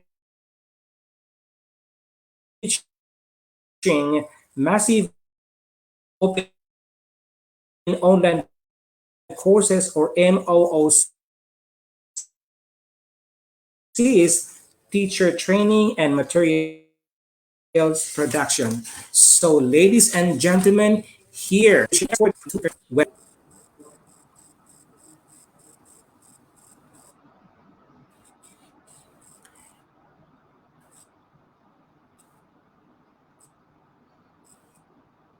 Hello, am I audible? hello, sir. Are you there? Okay, Yes, I think I'm you're there. you're Can uh, you can you hear me? you're good to go. This really audible Yeah. now. Yes, thank you. Thank you very much. So let me at the outset thank the entire team of Institute of Global Professionals for their kind invitation. It's indeed a matter of privilege and pleasure for me to be conducting this session and share whatever little I know on this important theme. I'd also like to thank Professor Kaushik, Professor Mutmaina for providing all the necessary assistance to me before setting up for this program. I'd like to thank the host of today's program, Professor Gapoor. Thank you very much for being very gracious and kind host. I'd also like It's to my take this pleasure. opportunity to thank the previous 2 speakers. Thank you, Professor Clara, for setting the tone of event through your insightful address. I would equally like to thank the second speaker of the day, Professor Leonilo, for highlighting the importance of education and what educators across the globe need to focus on. So both of them have made my job easier. And I'm here to talk about how we can make our students job ready or industry ready. But I'm going to throw light on this topic from the point of view of students and other stakeholders. So before I begin to share my presentation, I'd like to demonstrate something to all of you. And therefore, I request the organizer to highlight my video. Thank you very much. So what happens is when we talk about the field of education, we focus usually only on teaching and learning. However, we must take into consideration other stakeholders. And whenever we talk about educating children, parents play very important role. And when we talk about parents, we need to keep certain things in mind. For example, when parents earn money, they decide to spend much of it in the education of their children. So what you see in my hand is 500 Indian rupee note. So this is money. When parents earn money, they decide to invest that money in the field of education for their children. So if this is an input that they have, we need to see what is the output that they receive. So if you see, the output that they receive is a degree. For example, an engineering degree that they receive. And when they have this degree with them, when they face the other stakeholder, that is the industry, when you go to industry with this degree, engineering degree, what does the industry expect? The industry expects them to again earn money. So what was the investment like through 500? Now the industry expects them to earn crores of rupees. And this we really need to keep in mind, that parents invest money for the education of their children, and industry also expects candidates to be industry or job ready, and they want them to help them in making an investment and earning as much money as possible. So parents have certain expectations, industry people or employers have certain expectations. But when we talk about students, and as I said, I'm going to talk from students' point of view today. So even I consider myself as a full-time student and a part-time teacher and an administrator. So we also need to think from students' point of view whenever we talk about education and talk about being or making our students employable. So what happens in case of students, I would like to demonstrate through another experiment. What you see in my hand is a bottle of water, and water in this bottle represents knowledge. So there is much knowledge available. Our role as teachers is to consume some knowledge. So you see two cups in my hands, and if you see, there is nothing inside the cup, right? So the first cup is the student and the second cup is the employer. So what happens is, this teacher passes on some knowledge to the student, the first cup. And what is the role of the student? The role of the student is to, you know, pass on that knowledge further when, for example, he or she faces an interview. So the teacher has transformed the knowledge. Now the student has to receive that knowledge, comprehend, understand, and reproduce it when required, whether it is an interview or any job for that matter. Now the knowledge that the student has received, let us see how much knowledge the student is able to reproduce. If we see the amount of knowledge that student is able to reproduce is like this, it completely goes blank. And if you think something is inside the cup, there is nothing inside the cup. As you can see, the knowledge vanishes, the knowledge simply vanishes or goes away. So what we understand from this is, there are requirements from industry, and our students need to meet those requirements and be able to climb the ladder of success only if the student is able to meet this requirement. So with this note, let me begin with my presentation. As I said, I'm going to talk about how we as teachers can make our students employable and prepare themselves for the workplace, and how we can help them from learning to applying different gears up to earning. That is what I'm going to focus on. So the first thing that we need to do is create awareness among our learners and tell them that there is much difference between the corporate and the college life. or what we call campus to corporate life, and they really need to understand the difference and prepare themselves right from the first year of their courses. Otherwise, students take things for granted and they start preparing for interviews or group discussion only when recruiters come to the campus. So that is the first mistake that they make, and therefore it is our duty to make them realize that they need to begin as early as possible, and for that they need to have specific planning, because it is said that if you fail to plan, you are planning to fail. Because if you are not able to make an effective planning, whatever ideas that you have in your mind, they will remain only wishes or ideas.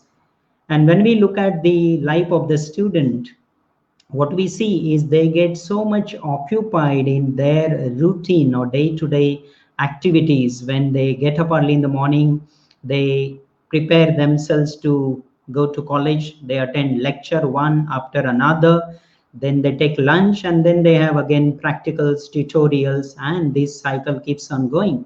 Meanwhile, they also explore the internet, they are present on social media, and whatever time that remains in the day, they again spend that for their dinner assignments, and they find it very difficult to go to bed little early. So what happens is, from their first year to final year, you completely see them as different person even in their appearance. And therefore, if we don't want this to happen to our students, we need to ensure that this journey from campus to corporate is as smooth as possible for them. We find that because of their occupancy in this cycle, they do not get time to plan, prepare, and practice, and then present. So just one day before their examinations, they go and read. This is necessary that you prepare one day before the examination, but that should be only to revise what you already studied. And if students are doing this, then we need to bring to their notice that importance of planning is very important. Now, if they are not able to do it, what would happen is, when they become professionals, they would make mistakes. Like when we see things around us, we find that many working professionals also are likely to make mistakes. Now, this place is meant to park a vehicle, but you see there is a pole constructed exactly in the middle of the street. So how can a vehicle pass? Two different departments, maybe no communication between both of them, and therefore you see that there is a tower constructed exactly on the railroad. Where does this staircase take you, or what is the use of this staircase? How can you use this escalator? So if you see around, if you look around, you will find mistakes like these that many working professionals are also likely to make. If you happen to go to this person's house, you will have to be very careful while opening every door. You can enter the balcony that you see on the top. How do you enter the balcony that is there at the bottom? So that is the question.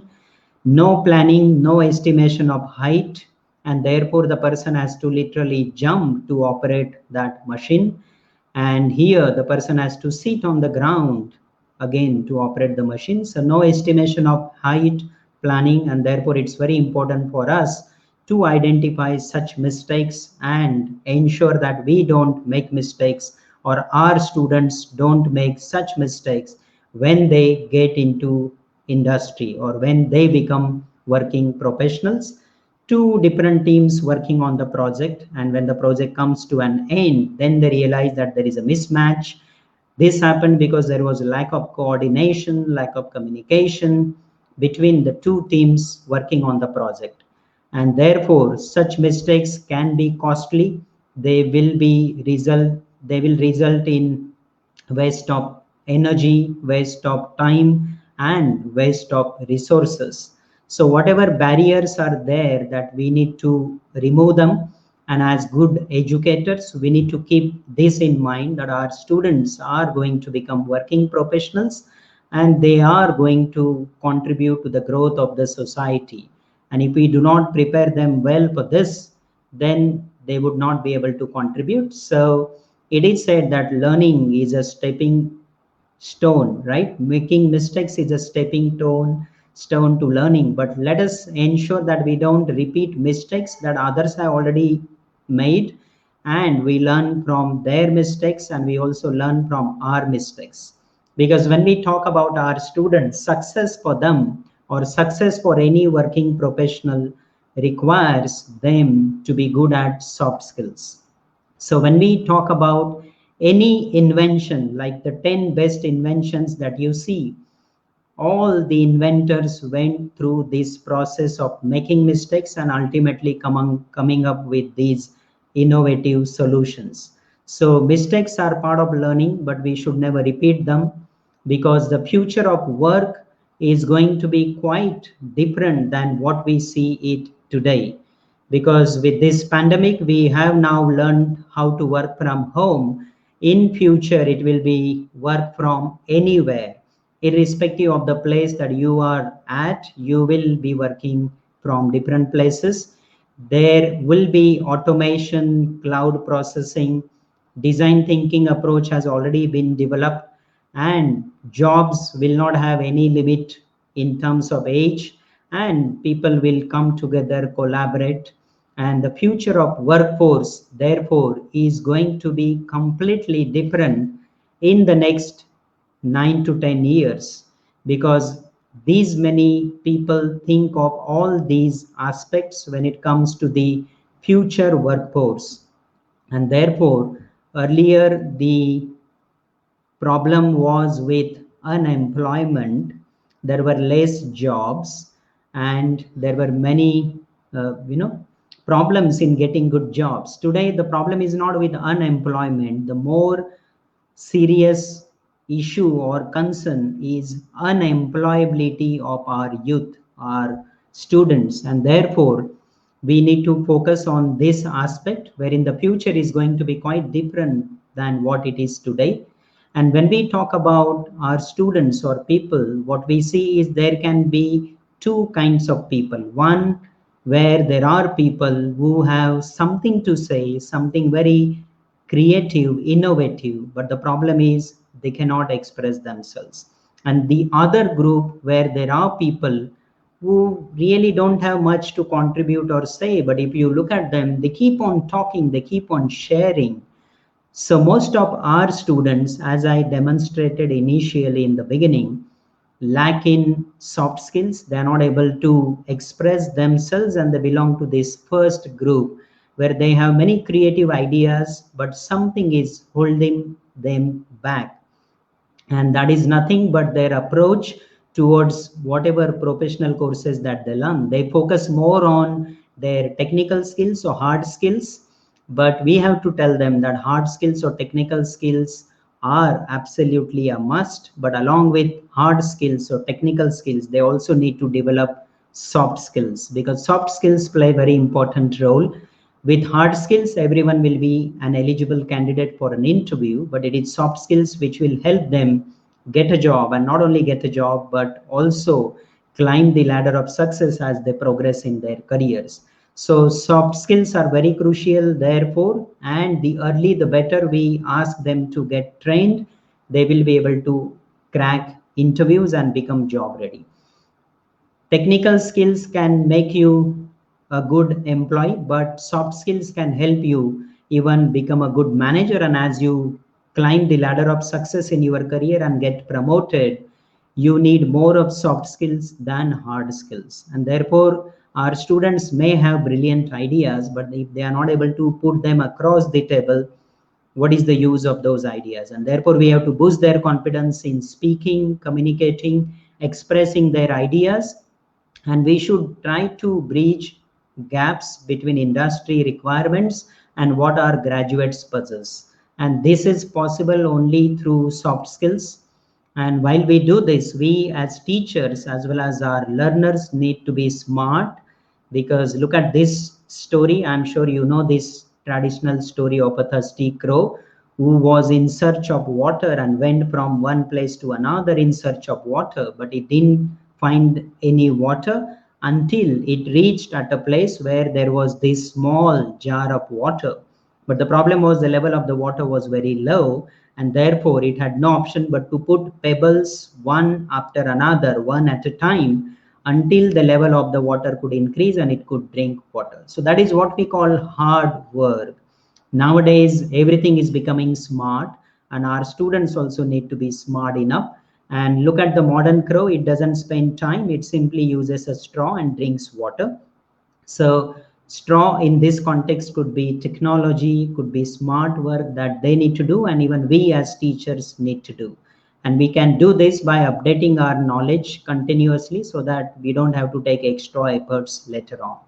And therefore, in a nutshell, I can say that English and soft skills have become a key to success, a passport to success, because with the changing market needs, where there is a rise of private sector and we see ITification of jobs everywhere, and therefore only your academic merit is not going to help you. You also need to possess certain skills, especially soft skills, and understand that the employability skill concept is drastically changing with the influence of technology. And therefore we need to distinguish our students between a common graduate student and an employable graduate, and we know that the percentage is very low. So along with their professional degrees, they usually go for additional computer or programming languages as computer skills. But if they are good at soft skills, they will be able to tip this balance and become a better candidate and a better choice for the employer. So here are top 10 soft skills that employers look for among their prospective candidates. And we as educators need to ensure that we are able to impart training in soft skills and help them become job ready. In our day-to-day situation, we need to speak and listen more compared to reading and writing. And traditionally in our education system, there has been more focus on the development of reading and writing compared to listening and speaking. And therefore, right from schools, we need to incorporate changes in our curriculum so that we are able to help our students develop their listening and speaking skills as well. And these four basic skills play very important role, and they begin their journey with listening, then speaking, after they go to school, then reading and writing. So these four basic skills will help them become good communicators. Along with communication skills, we also need to ensure that they become creative thinkers. Like if I ask students to join these 9 dots using only 4 lines, and once you start drawing, you cannot take pen off the paper, then you find it very difficult. And the solution for this is thinking out of the box. Students need to think that there are 2 additional dots apart from these 9 dots, one here and the other one here, and they need to begin like this: 1, 2, 3, and 4, and they're able to join the 9 dots with 4 lines and without taking the pen off the paper very easily. So what we learn from this is we need to look at problems not only from its definition, we need to go beyond the definition of the problem and look at problems differently and think out of the box. If I give another puzzle, here you see that the person is holding a piece of wood in his hand. So the question is, what will happen to the piece of wood if the person leaves it, or if the person lets go of it? If he releases his fingers, what would happen to the piece of wood? And the natural answer that all of you would give is it will fall. Now, this is only one of the answers, because the answer actually depends on where the person is standing or what is the environment that the person is in. If the person is on the earth, then you are right, it will fall. But if the person is underwater, he is holding the piece of wood and he is under the water, then the piece of wood will float to the surface. And if the person is into the space, neither the wood nor the person will fall or go up, they will remain in the same place. And therefore the answer depends on where the person is. And we need to give our students such perspective that they should look at problems from different angles and try to solve them, because it is very important for us to ensure that the process of learning and teaching become interactive, become creative. Another question, if I ask you, what will happen when a woman walks out of her home dressed normally in a smart jacket and skirt? Now, the answer again depends on where that woman is, because it is said that sin is geographical. What is accepted in one culture may not be accepted in another culture. And therefore, it could be normal in some country and it could be a kind of sin in some other countries. And we need to bring such awareness among our students.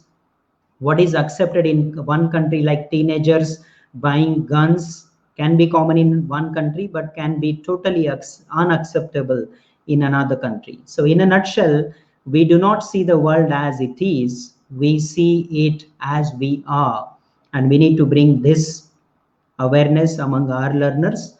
We also need to teach them how to face failure, because success and failure are part and parcel of the life, and therefore we need to ensure that we are able to make them positive thinker, optimistic thinkers. And we can give ample examples of people who initially failed, but because they kept on trying, they never gave up, they were able to achieve success. So they might not be able to get or crack the first interview, but they need to go through as many mock interviews as possible and crack interviews. So you can give all these examples to your students and make them aware of all these things. Then we can also always motivate them and give them these examples.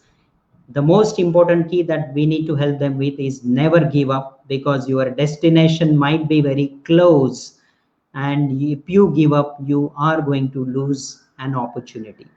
Along with this, now in the next 5-10 minutes, I'd like to talk about how they can drive their career with different gears that they need to apply and change when we talk about the first gear of learning to the last gear of earning. And let me throw some light quickly on all these 5 gears. When they enter college or campus, they begin with learning, and as they move from first year to the second and second to the third and so on and so forth, they need to apply different gears as students and ultimately also earn, because that is one of the important objectives of education, that not only imparting knowledge and creating good innovations but also earning. So anyone who stops learning is an old person, whether you are at your 20s or 80s. If you keep on learning, you will always remain young, because learning is a non-stop process, a never-ending process. And our students also need to learn on their own, and these skill sets that they need to develop.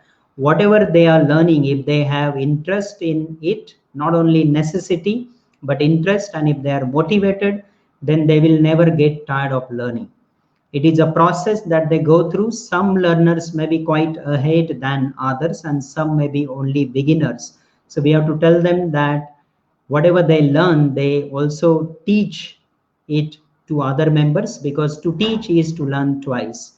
Then we should ensure that they move from being a dependent learner to an independent learner, and they have to be responsible for their own learning. They also need to be active and smart learners and ensure that they are able to apply their ideas effectively, because ideas are always funny. They will not work unless we work at them.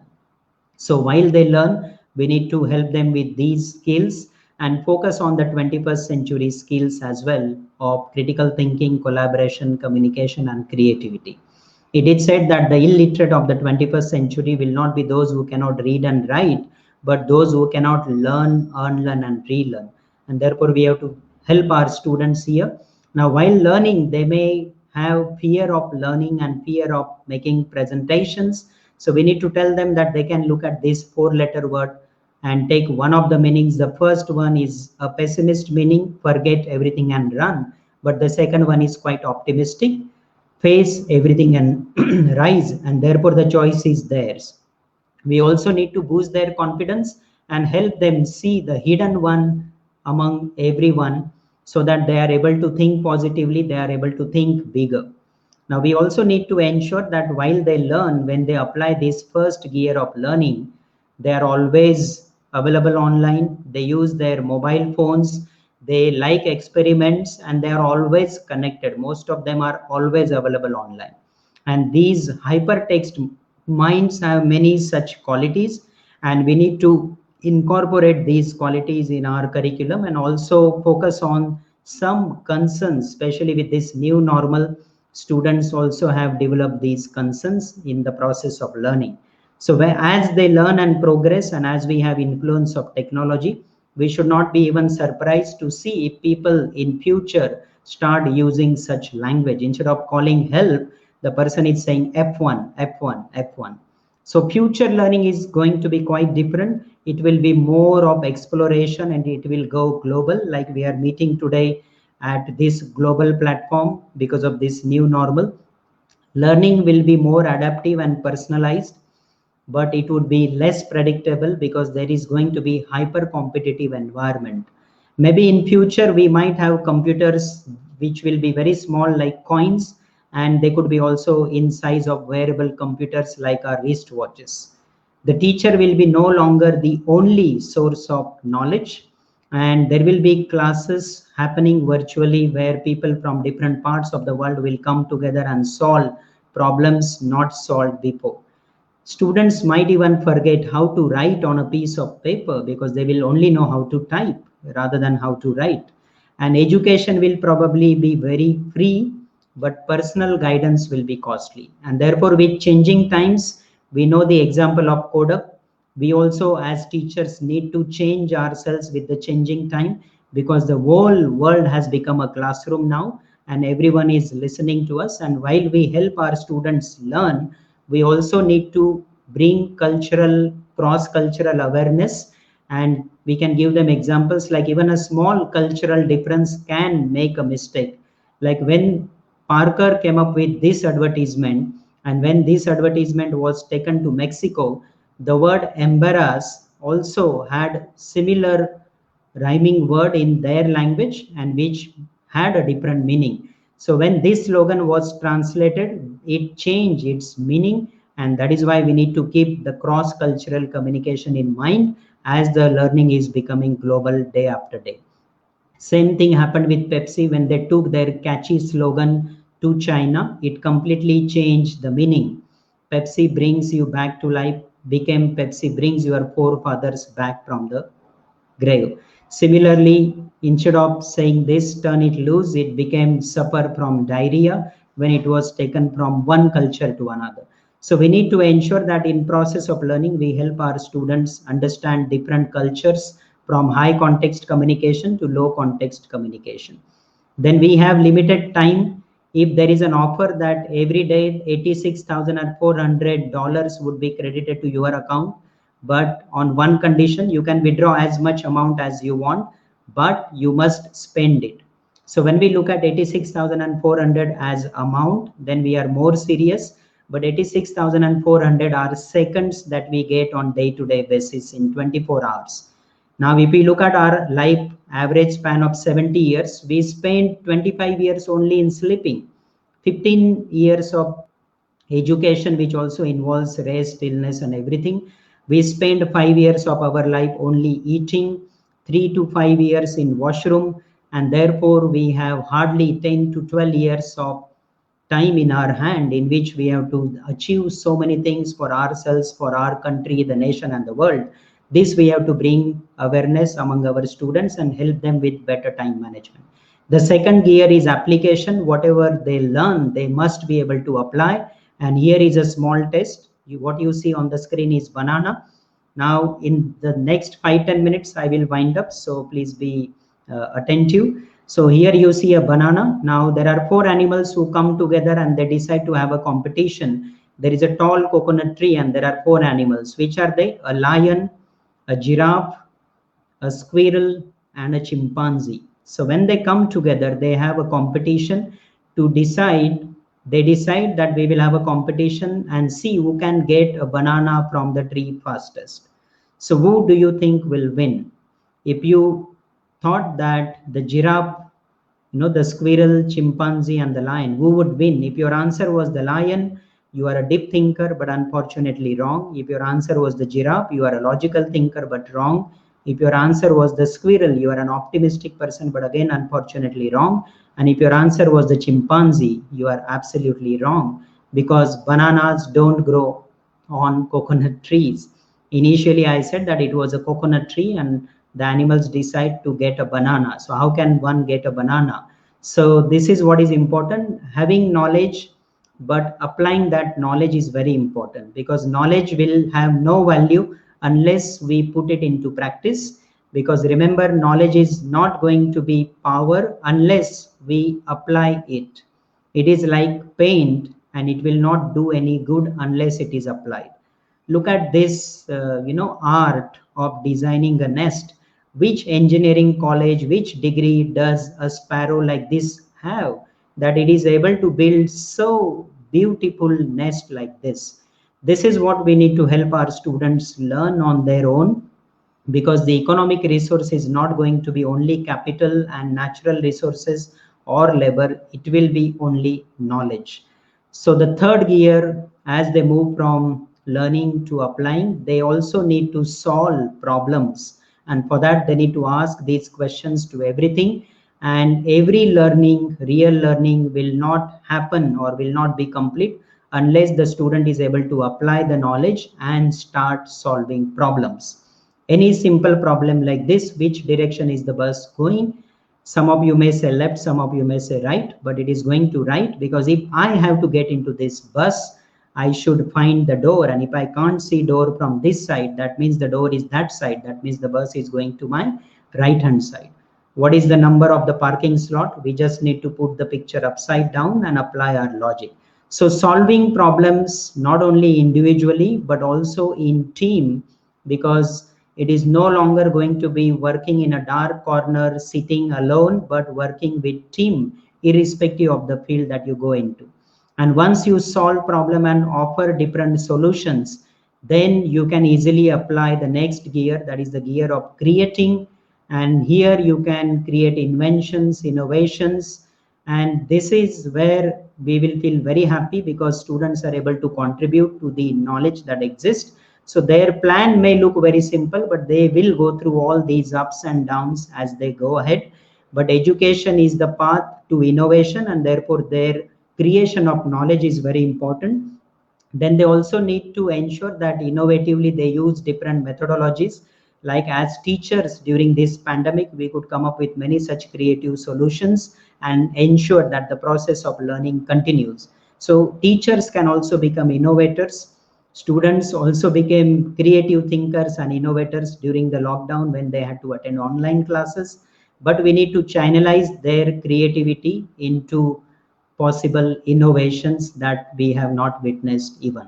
So if this is what happened in the last 25 years, we must now think of the next 25 years and help our students learn all these things. And from learning, we should also help them to earn, because once they are good learners, they just need to remove L from learning, and then they are able to earn. That is the ultimate goal. Along with this, when they drive their careers, they also need to coordinate with these three ABC: accelerator, brake, and clutch, which stands for their attitude, behavior, and communication. So if they're able to do these, works of applying and changing gears with ABC, they just need to ensure that they also have a balance, because their balance is really what is going to help them. So when they enter the corporate world, they will witness a new one in them. They will be able to find their hidden potential, because the corporate culture, if we want our students to become ready for the corporate, we have to invest today for their better future tomorrow. So this is how we can help them from college to corporate. And remember, we as teachers have a major role to play, because the future of the world is in our classroom today. So we are going to touch that future because we teach. So that's all that I wanted to say and share with all of you. Thank you very much once again for this wonderful opportunity. These are my contact details, and I also run a YouTube channel and would be happy if you go through that. So thank you very much once again for this wonderful opportunity. Thank you very much everyone for your active participation. Over to you, the host of the program. Thank you so much. Thank you, sir, for the sea of knowledge and wisdom that you shared with us during your informative and very interesting presentation. I'm sure our live audience are get so interested in your take on how they could apply to the corporate world, where they will be experiencing very much different from their campus life. And also, I particularly like, sir, your what's this? You're saying about let's make better mistakes tomorrow, right? Because I'm sure there's no problem in committing mistakes, because committing mistakes will serve as your stepping stone for your success. All right, and then that's such a profound statement. And also, I was so particularly intrigued with the time spent. That's 25 years. That speaks well of our of our initiative to make use of our time. Otherwise, we'll be left behind and we'll go for nothing. We'll be have no direction if we fail to manage our time. And I think this is true for all of our students who are managing their time efficiently and effectively for them to become successful in the days to come once they reach their university. Consider all those tips that you share to them. And I'm sure our students who are attend this at the same time are now fully equipped with proper knowledge on how they could possibly adjust themselves towards this 21st century environment. And I think you're doing such a very commendable job. I hope we are looking forward to hearing you again in the next webinar in the days to come, sir. Thank you. All right, so ladies and gentlemen, our last speaker for tonight's webinar. All right, so at this juncture, ladies and gentlemen, let's now pave this way for our online quiz game. So I think uh, the event code will be posted on the screen for you to join. Okay, for this online quiz competition for tonight's webinar. So we have the code now. It's 123, guys. It's 123. You simply go to slido.com using your own browsers and using your own devices. Just simply type in the code 123 and then please or click enter and then you're go to go. Okay, you'll be redirected to the page wherein you can avail yourselves of the quiz competition. So here we go. So far we have a total of 197 who actually entered in our quiz event. All right. As you can see on the screen, you have your names on the screen, guys. If you manage to enter in that event, you have your name on the screen. Okay, so it went up to 216. All right. So there are more participants who will still keep coming. Okay, so we have 229 as of this moment. Okay, you have your name on the screen, and then there are more participants who are still joining the online quiz game. So we are now 237, 200, 245, and still increasing in number. All right, 250. All right. Keep joining and please invite your friends to join with our interactive quiz game online. All right. So we have 256 as of this time, 265. It keeps on increasing and increasing and increasing. All right. It's a real manifestation that we do have a lot of attendance for tonight's webinar. Thank you for your patience and thank you for the time you spent with us, guys. It's a pleasure to know that you're still there supporting IGP. All right. Our way of saying thank you for your continued support every time IGP is coming up with an online webinar. So we have, as of this time, we have 287 players joining our online quiz competition. All right. So in just a few minutes, all right, we're going to start with the actual quiz competition.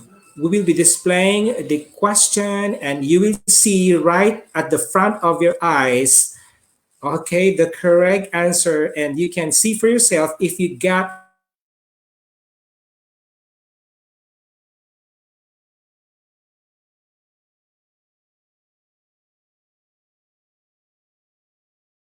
answer. So whenever possible, you have to keep on submitting your answer as fast as you can because it will matter. Okay. The thing is, we might have a tiebreaker score. Slido, I mean, give you a rank is the amount of time that you spent in submitting your answer. All right. So make sure that you can submit your answer as fast as you can because, you know, uh, that's one of the, the criteria on how you could actually be part of the top players. Okay, so we have here the first question. Okay, it says using what you learn in the classroom to meet a need in the community is A, option one, is it service learning?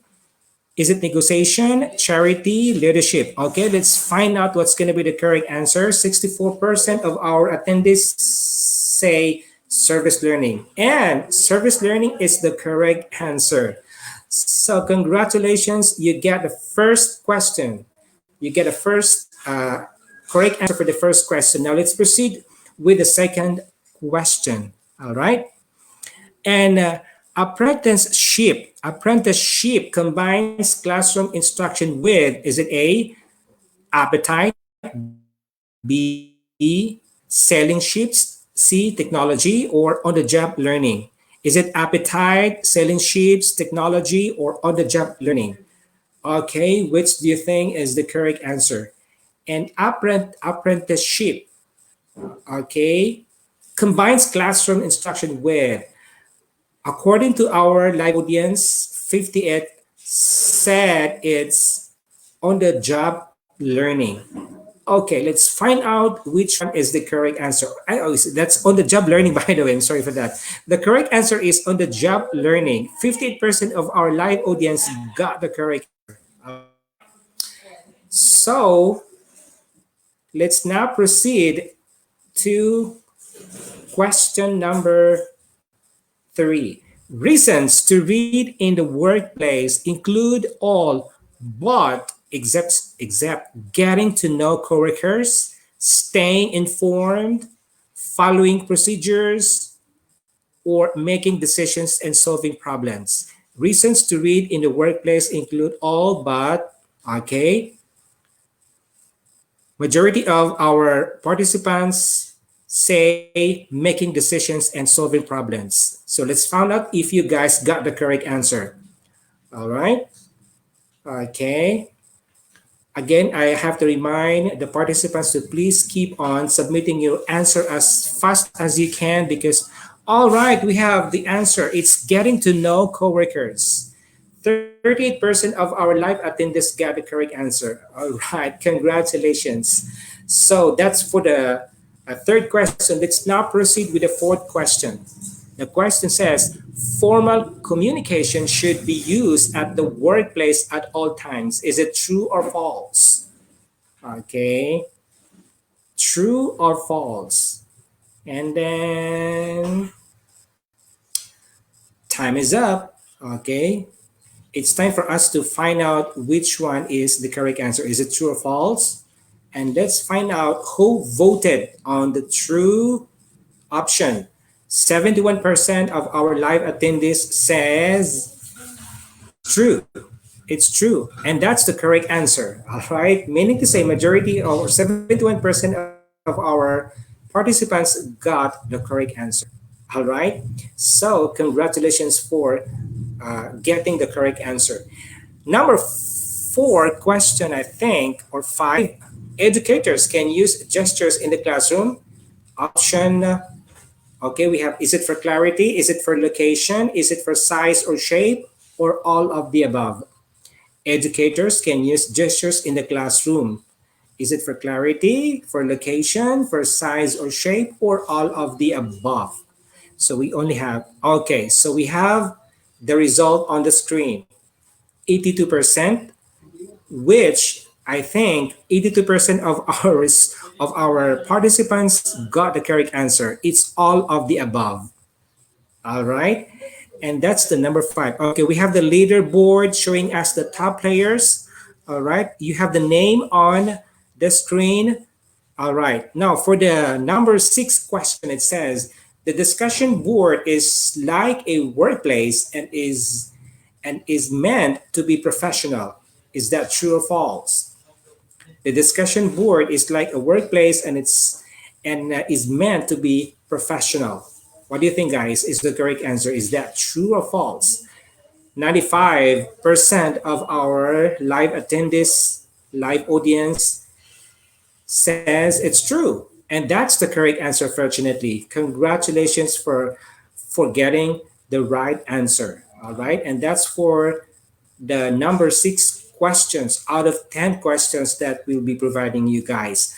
Number seven question, it says, work from home using communication links to the workplace. Is it distance education program? Is it entry level career? Is it telecommute or professional career? All right.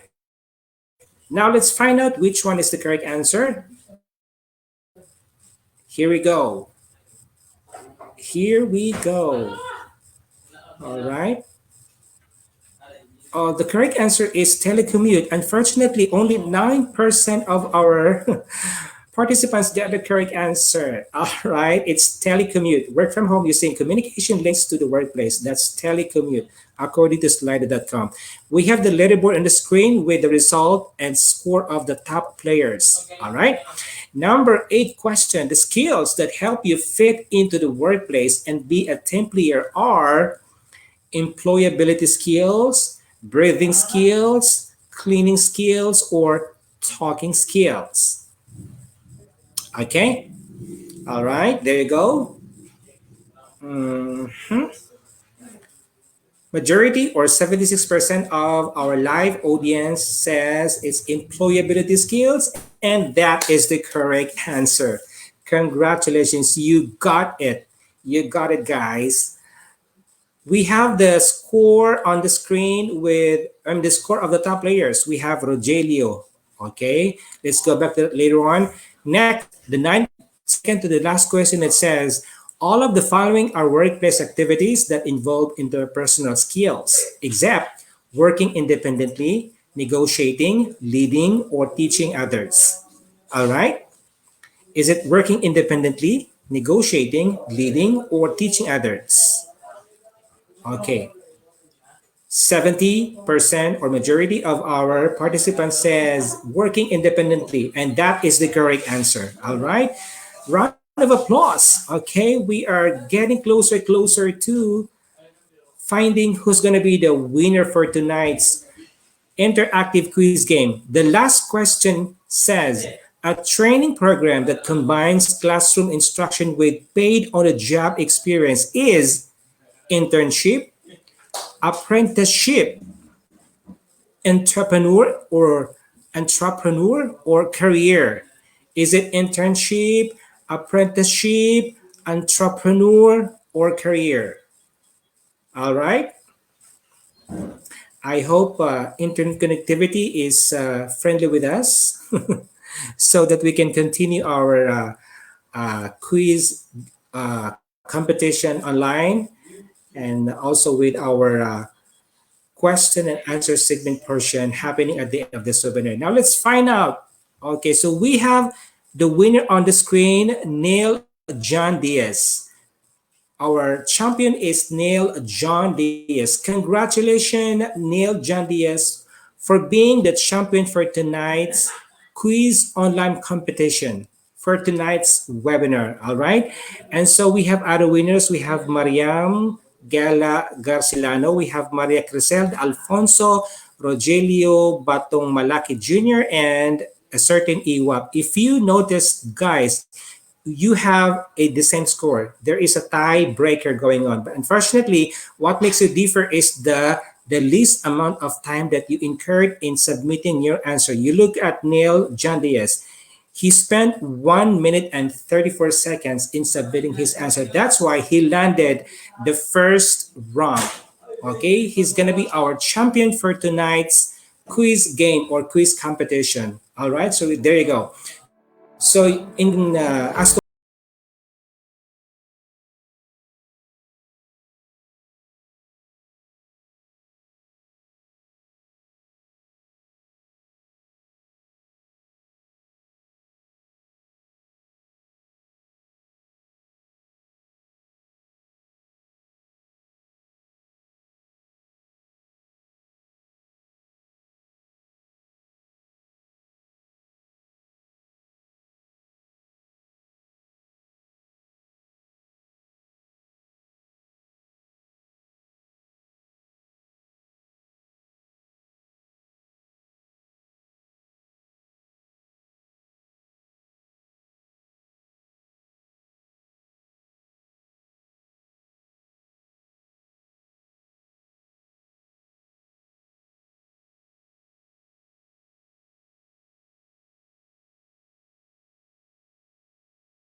right? So again, let's call back our invited speakers. Before that, we have to thank them for spending their time with us. All right, and let's pave this way to answer some questions that will be raised by audience. As I was saying earlier, I'm sure we will be bombarded with several questions as your topic for tonight are all relatable. Okay, where everyone here is so affected. All right. So the question will be displayed on the screen for our speakers to have a chance to read the question. All right. And then let's find out if our live audience was able to specify or indicate the name of the speaker that they would like to address the question. That's for clarity purposes. All right. And so I think they are now collecting the questionnaire. And then in just a few seconds, we have to bring them up. And then we have to keep on posting them on the screen. I think Mom Clara can hardly wait for the question to answer. There you go. Okay, so we have the first question on the screen. Okay, shout out to Manolita Ramas Oligo, one of our participants. All right, and her question is for Dr. Capulso. The question says, "What is the comfort level?" I guess. What is the comfort level for integrating technology? How will technology integration help students grow in their learning and achieving their goal? Dr. Capulso. Good evening, everyone. Good evening to our dear participant, to Ma'am Manolita Sir, with all Ramos. due respect, I'm sorry to interrupt, but hello, Dr. Capulso. I'm sorry to interrupt, but I think you need to increase the volume of your microphone just a little bit because you sound so low. Okay, okay. How about this, sir? I'm afraid our live audience can't uh, still no. It's audible, but it's very low. I wonder if you could make a sort of adjustment. Okay, I okay. How mean, about this? what do you Hello? think, guys? What do you think, guys? Is that audible? Hello? Okay. Hello? Hello, can you hear Guys, can me? you please comment on the section below if you think Dr. Capulso is audible enough to answer your question? Okay, I think that's good enough, sir. Okay, Okay, thank you. you're good So to go. again, good evening, everyone, particularly to our participants who threw this question. As to the comfort level of integrating technology and how will this integration will help students grow in learning and achieving goals, we know well that particularly during this pandemic, technology really plays a significant role in delivering instruction. However, the comfort level of integrating technology again would still be depending on the kind of technology available in the area. Actually talking to the kind of capacity the students have in during this pandemic. For example, in the government schools in the Philippines, there are some areas in the country that there's actually very low connectivity. Therefore, the use of technology is very limited. Yes. Therefore, it actually encourages the creativity among teachers to create a more creative way of trying to deliver competencies despite of all these limitations. In Although there are some areas in the Philippines, particularly those who are in the private schools, who could afford actually online mechanism. There are even some of them who are embracing a full online mechanism. I think the comfort level will is a little bit higher, wherein students have all this capacity of doing all their classes in a full online mechanism. Um, Again, to summarize my answer, the comfort level depends on the situation of the students where they are at now. But again, teachers should be very creative always in responding to these needs of the student, remembering that at the end of the day, the main purpose of education is to provide them quality ways of learning that will transform their lives to become responsible citizens of the country.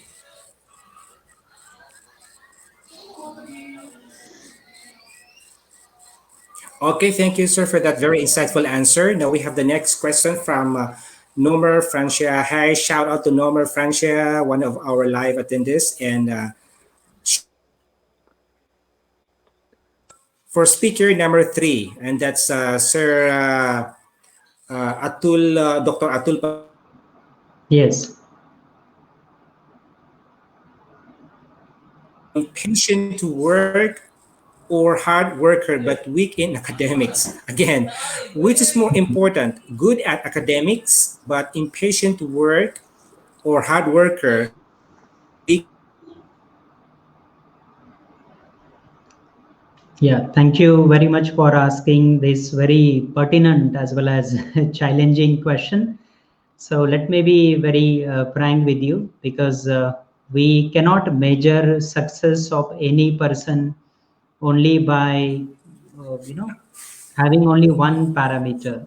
We need to apply different parameters, and academics is only one parameter, whereas we can always measure success of any individual by the position one manages to reach, as well as the obstacles he or she has overcome while achieving that particular success or stage. So we might come across students who might be very good at academics. They might be able to get good CGPA or good percentage of score, but they may not be ready to work for everything that is required when we talk about even corporate. So we need to bring the reality to them, and we need to ensure that we are able to project a bigger picture in front of them rather than just the academics, because academics is what remains on paper. I mean, all your marks, but it is said that the real education is what you remember even after you finish with academics and everything. That is the real education. So it might probably include the memories that you have had during your canteen, interactions in the cafeteria, or even something about your teachers which taught you many lessons for your life, and then you become a successful person and you are able to apply that. So it is said that education is what remains after you graduate and remember. So I think if we are able to make such memories in their lives, we are able to contribute, and we will be able to then distinguish. So we need to define success again for them, and if we are able to do it, I think we will be able to distinguish this. Thank you.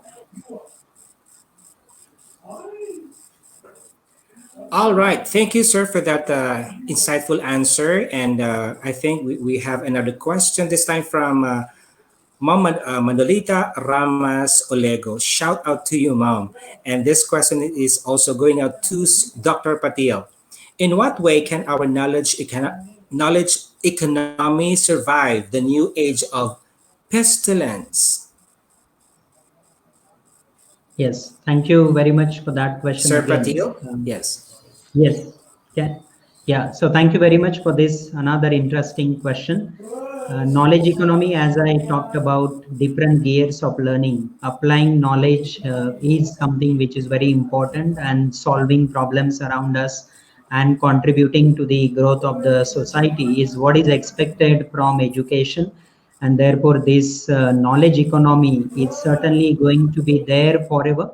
It is said that if you wish to live even after your death, you must write something, publish something, and whatever knowledge that you produce is going to be there forever available for everyone. And therefore, building this knowledge economy will really help us. But along with only building knowledge economy, we also need to adapt to the changes according to the changing times. And therefore, whether it is technology or any pedagogy that we need to incorporate along with our education, we must leave no stone unturned to accept these changes and change ourselves with the changing time. Because it is said, for example, technology, many people have this fear whether technology would replace teachers or not. But it is said that technology cannot replace teachers. That is absolutely the truth. But teachers who don't use technology might be replaced by teachers who use. And therefore, it is very important for us to learn the way our learners learn and then teach them. Because if we teach them the way we were taught by our teachers, then we are robbing them for tomorrow. So we need to keep this in mind that they are digital natives, and we also need to become, if we are digital immigrants, we also need to meet the requirements of our digital natives and probably teach the way they learn. And if we are able to do this at school, college, and higher education levels, I think we will be able to build this knowledge economy. And whether it is the current age or the new age that brings more challenges, we will be able to survive even in that particular challenging time. So teachers have much role to play in this context. That is what I can briefly say as an answer to this question. Thank you. All right. Thank you so much, sir, for sharing your take on that particular question. Now we have from Ram Doke Patil. Oh, you have the same family name as me. Yes, he's also from India. So Failing. I can't. Yeah, yeah. Okay. So This is I couldn't for hear you, but Dr. Patil. yes, People thank you, thank ask you. what to say to someone who keeps failing. Failing. Yes, thank you. As teachers, we have again a great role to play here, because some of our learners will shine like stars and some of our learners may even fail. So, what we need to help them understand is that failure is not the opposite of success, but it is part and parcel of success. It is going to be there in everyone's life. There are going to be ups and downs, but one should not get demotivated, because if you want to succeed, you have to in fact double your failure rate. And we can give them examples like how did they learn to walk. It was not an inborn ability like animals are able to walk as soon as they take birth, but we as human beings, we need to practice, we need to develop that skill, and only then we are able to achieve success. So if we are able to give them some examples like these, because ultimately getting a job, communicating in English or any other thing for that matter is only a skill, and any skill can be developed with adequate practice. And if they are able to take some conscious efforts under the able guidance of their teachers, family members, and friends, they will be able to overcome any kind of failure. But we need to change their mindset that failure is not opposite of success, or they should I mean, there is no single person who has never failed and who has succeeded. So it is going to be a kind of stepping stone.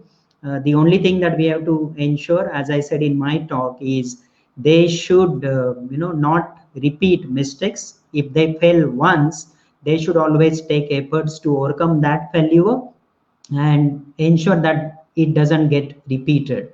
If it gets repeated, then they are lacking in their efforts. So if we are able to bring such awareness among our students, I think whether it is failure or any other problem that they have in their life, we will be able to help them overcome that and always climb the ladder of success and spread their wings to fly in the sky higher and higher. Thank you.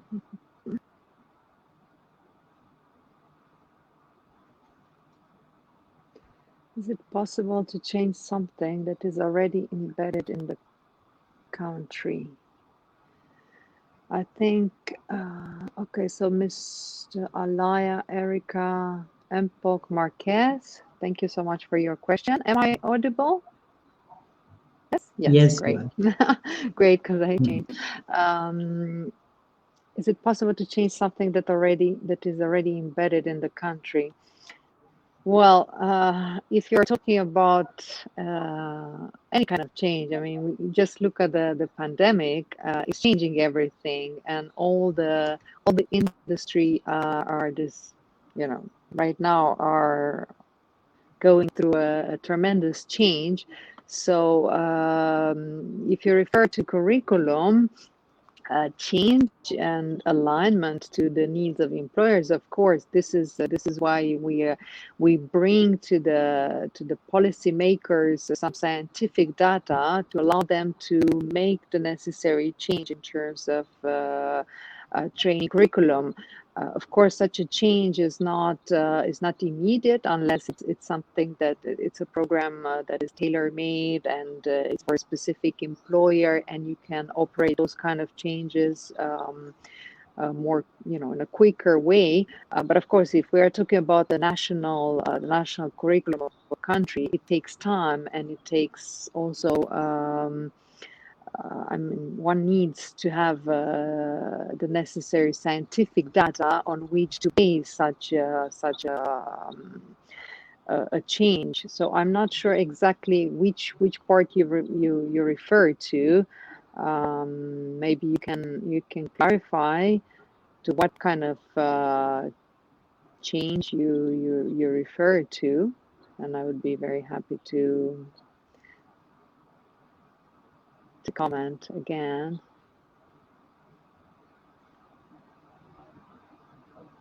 Mr. Capulso.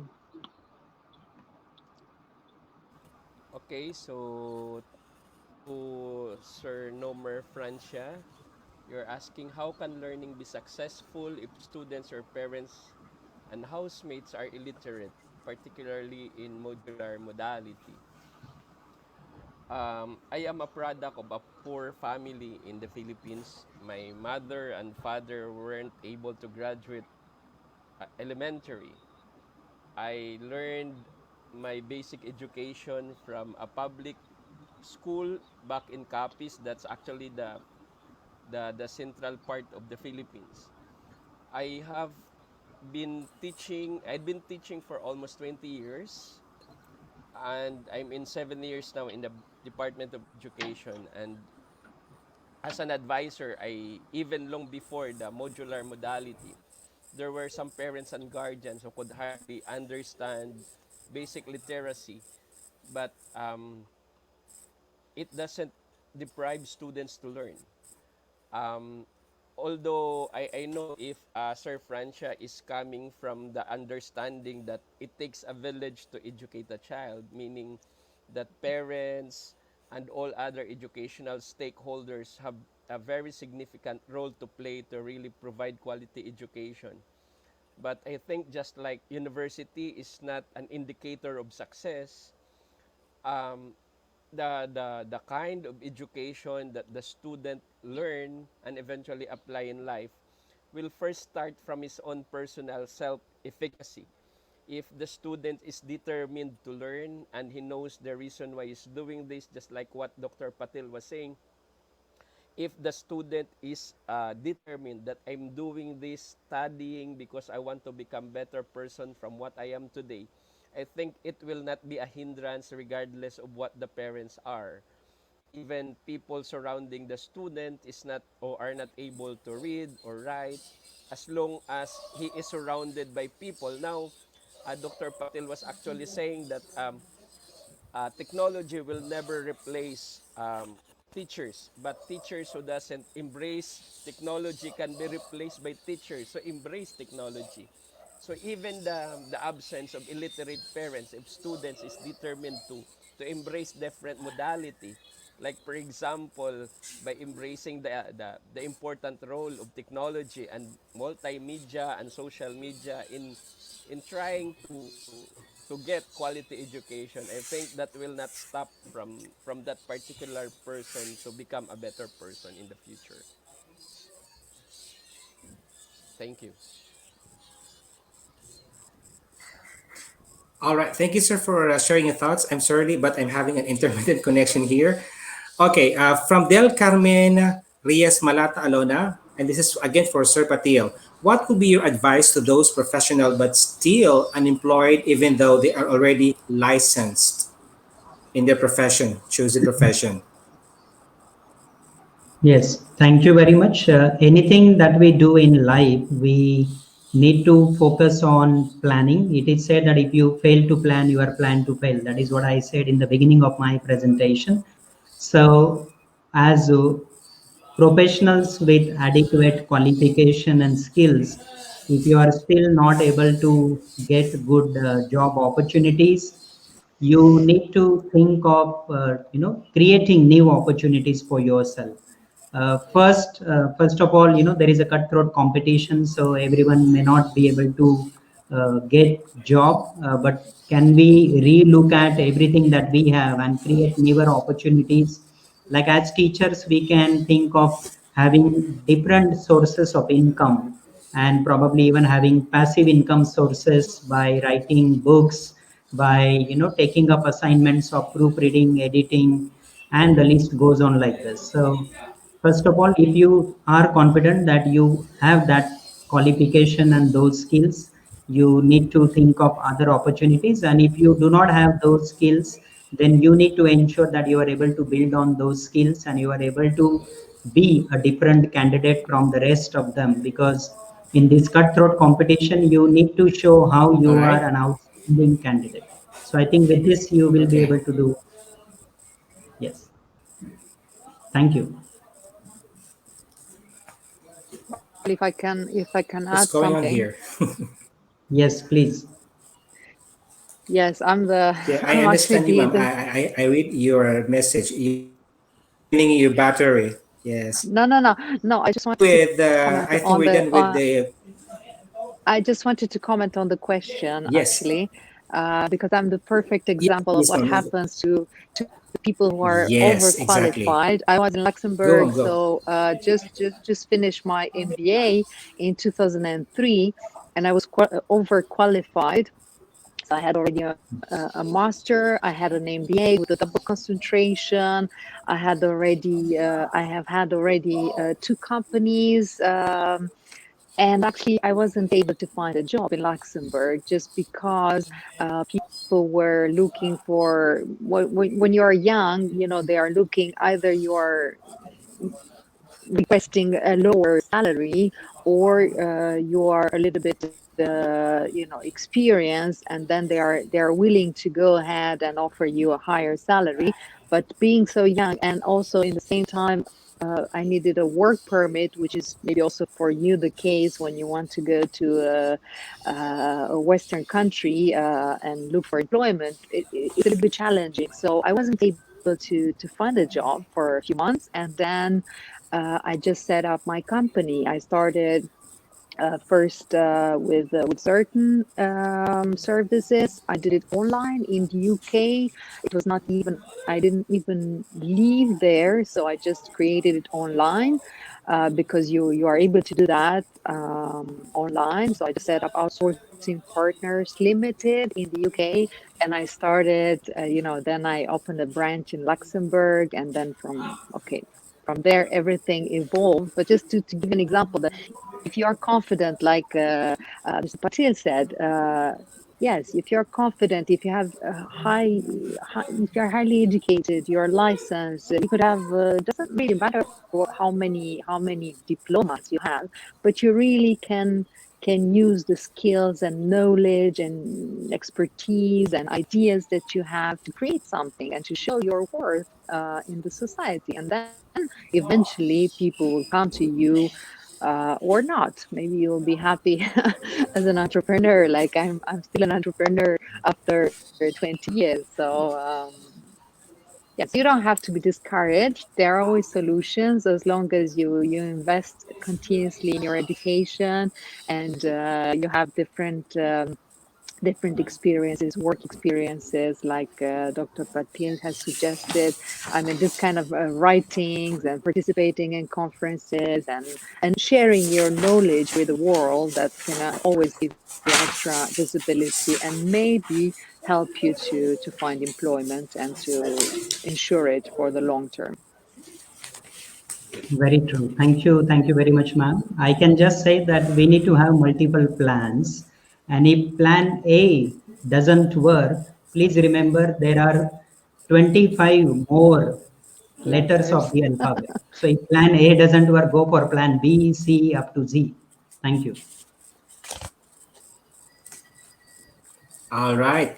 Very well said. I hope our live audience will take your words into action. Okay, so before wrap up, can we do you have something to add, Sir Leonelo? Uh, Final message? All right.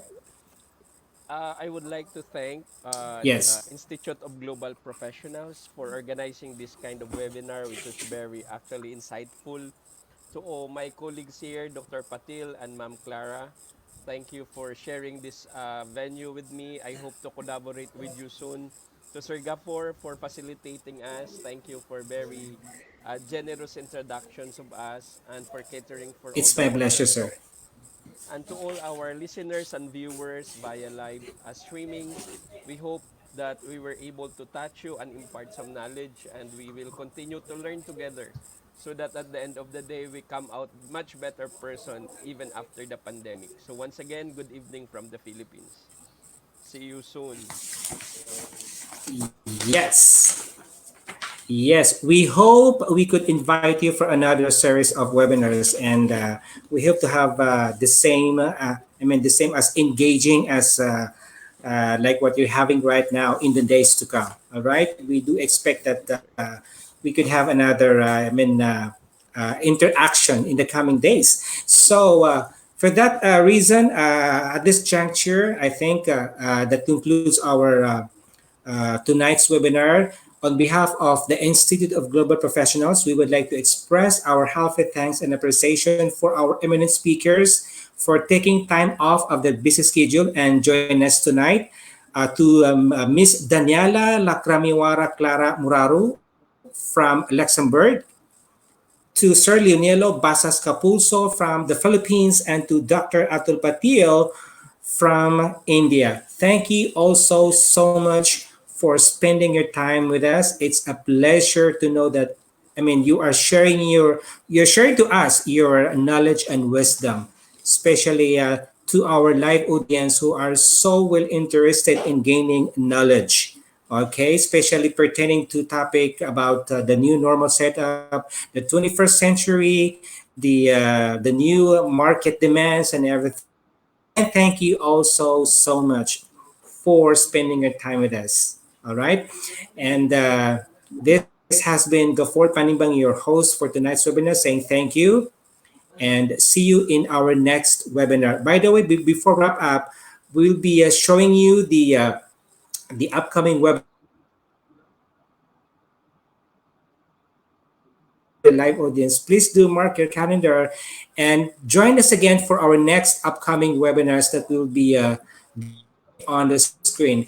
Again, on behalf of IGP, thank you also so much to our live audience who patiently staying with us from the start down to the end of this webinar. Again, thank you for your patience. You can now download your certificates by finding the link on the pin, the link on the pin post in the comment section below. And if you're having a hard time finding that one, better yet, visit IGP website. That's www.eduigp.com. And there is the instruction there for you to download your certificates. All right. So we have on the screen the upcoming webinar. Okay. So please do watch out for that. Again, this has been Gafor Panibang saying thank you so much for joining us tonight and have a restful night ahead of you.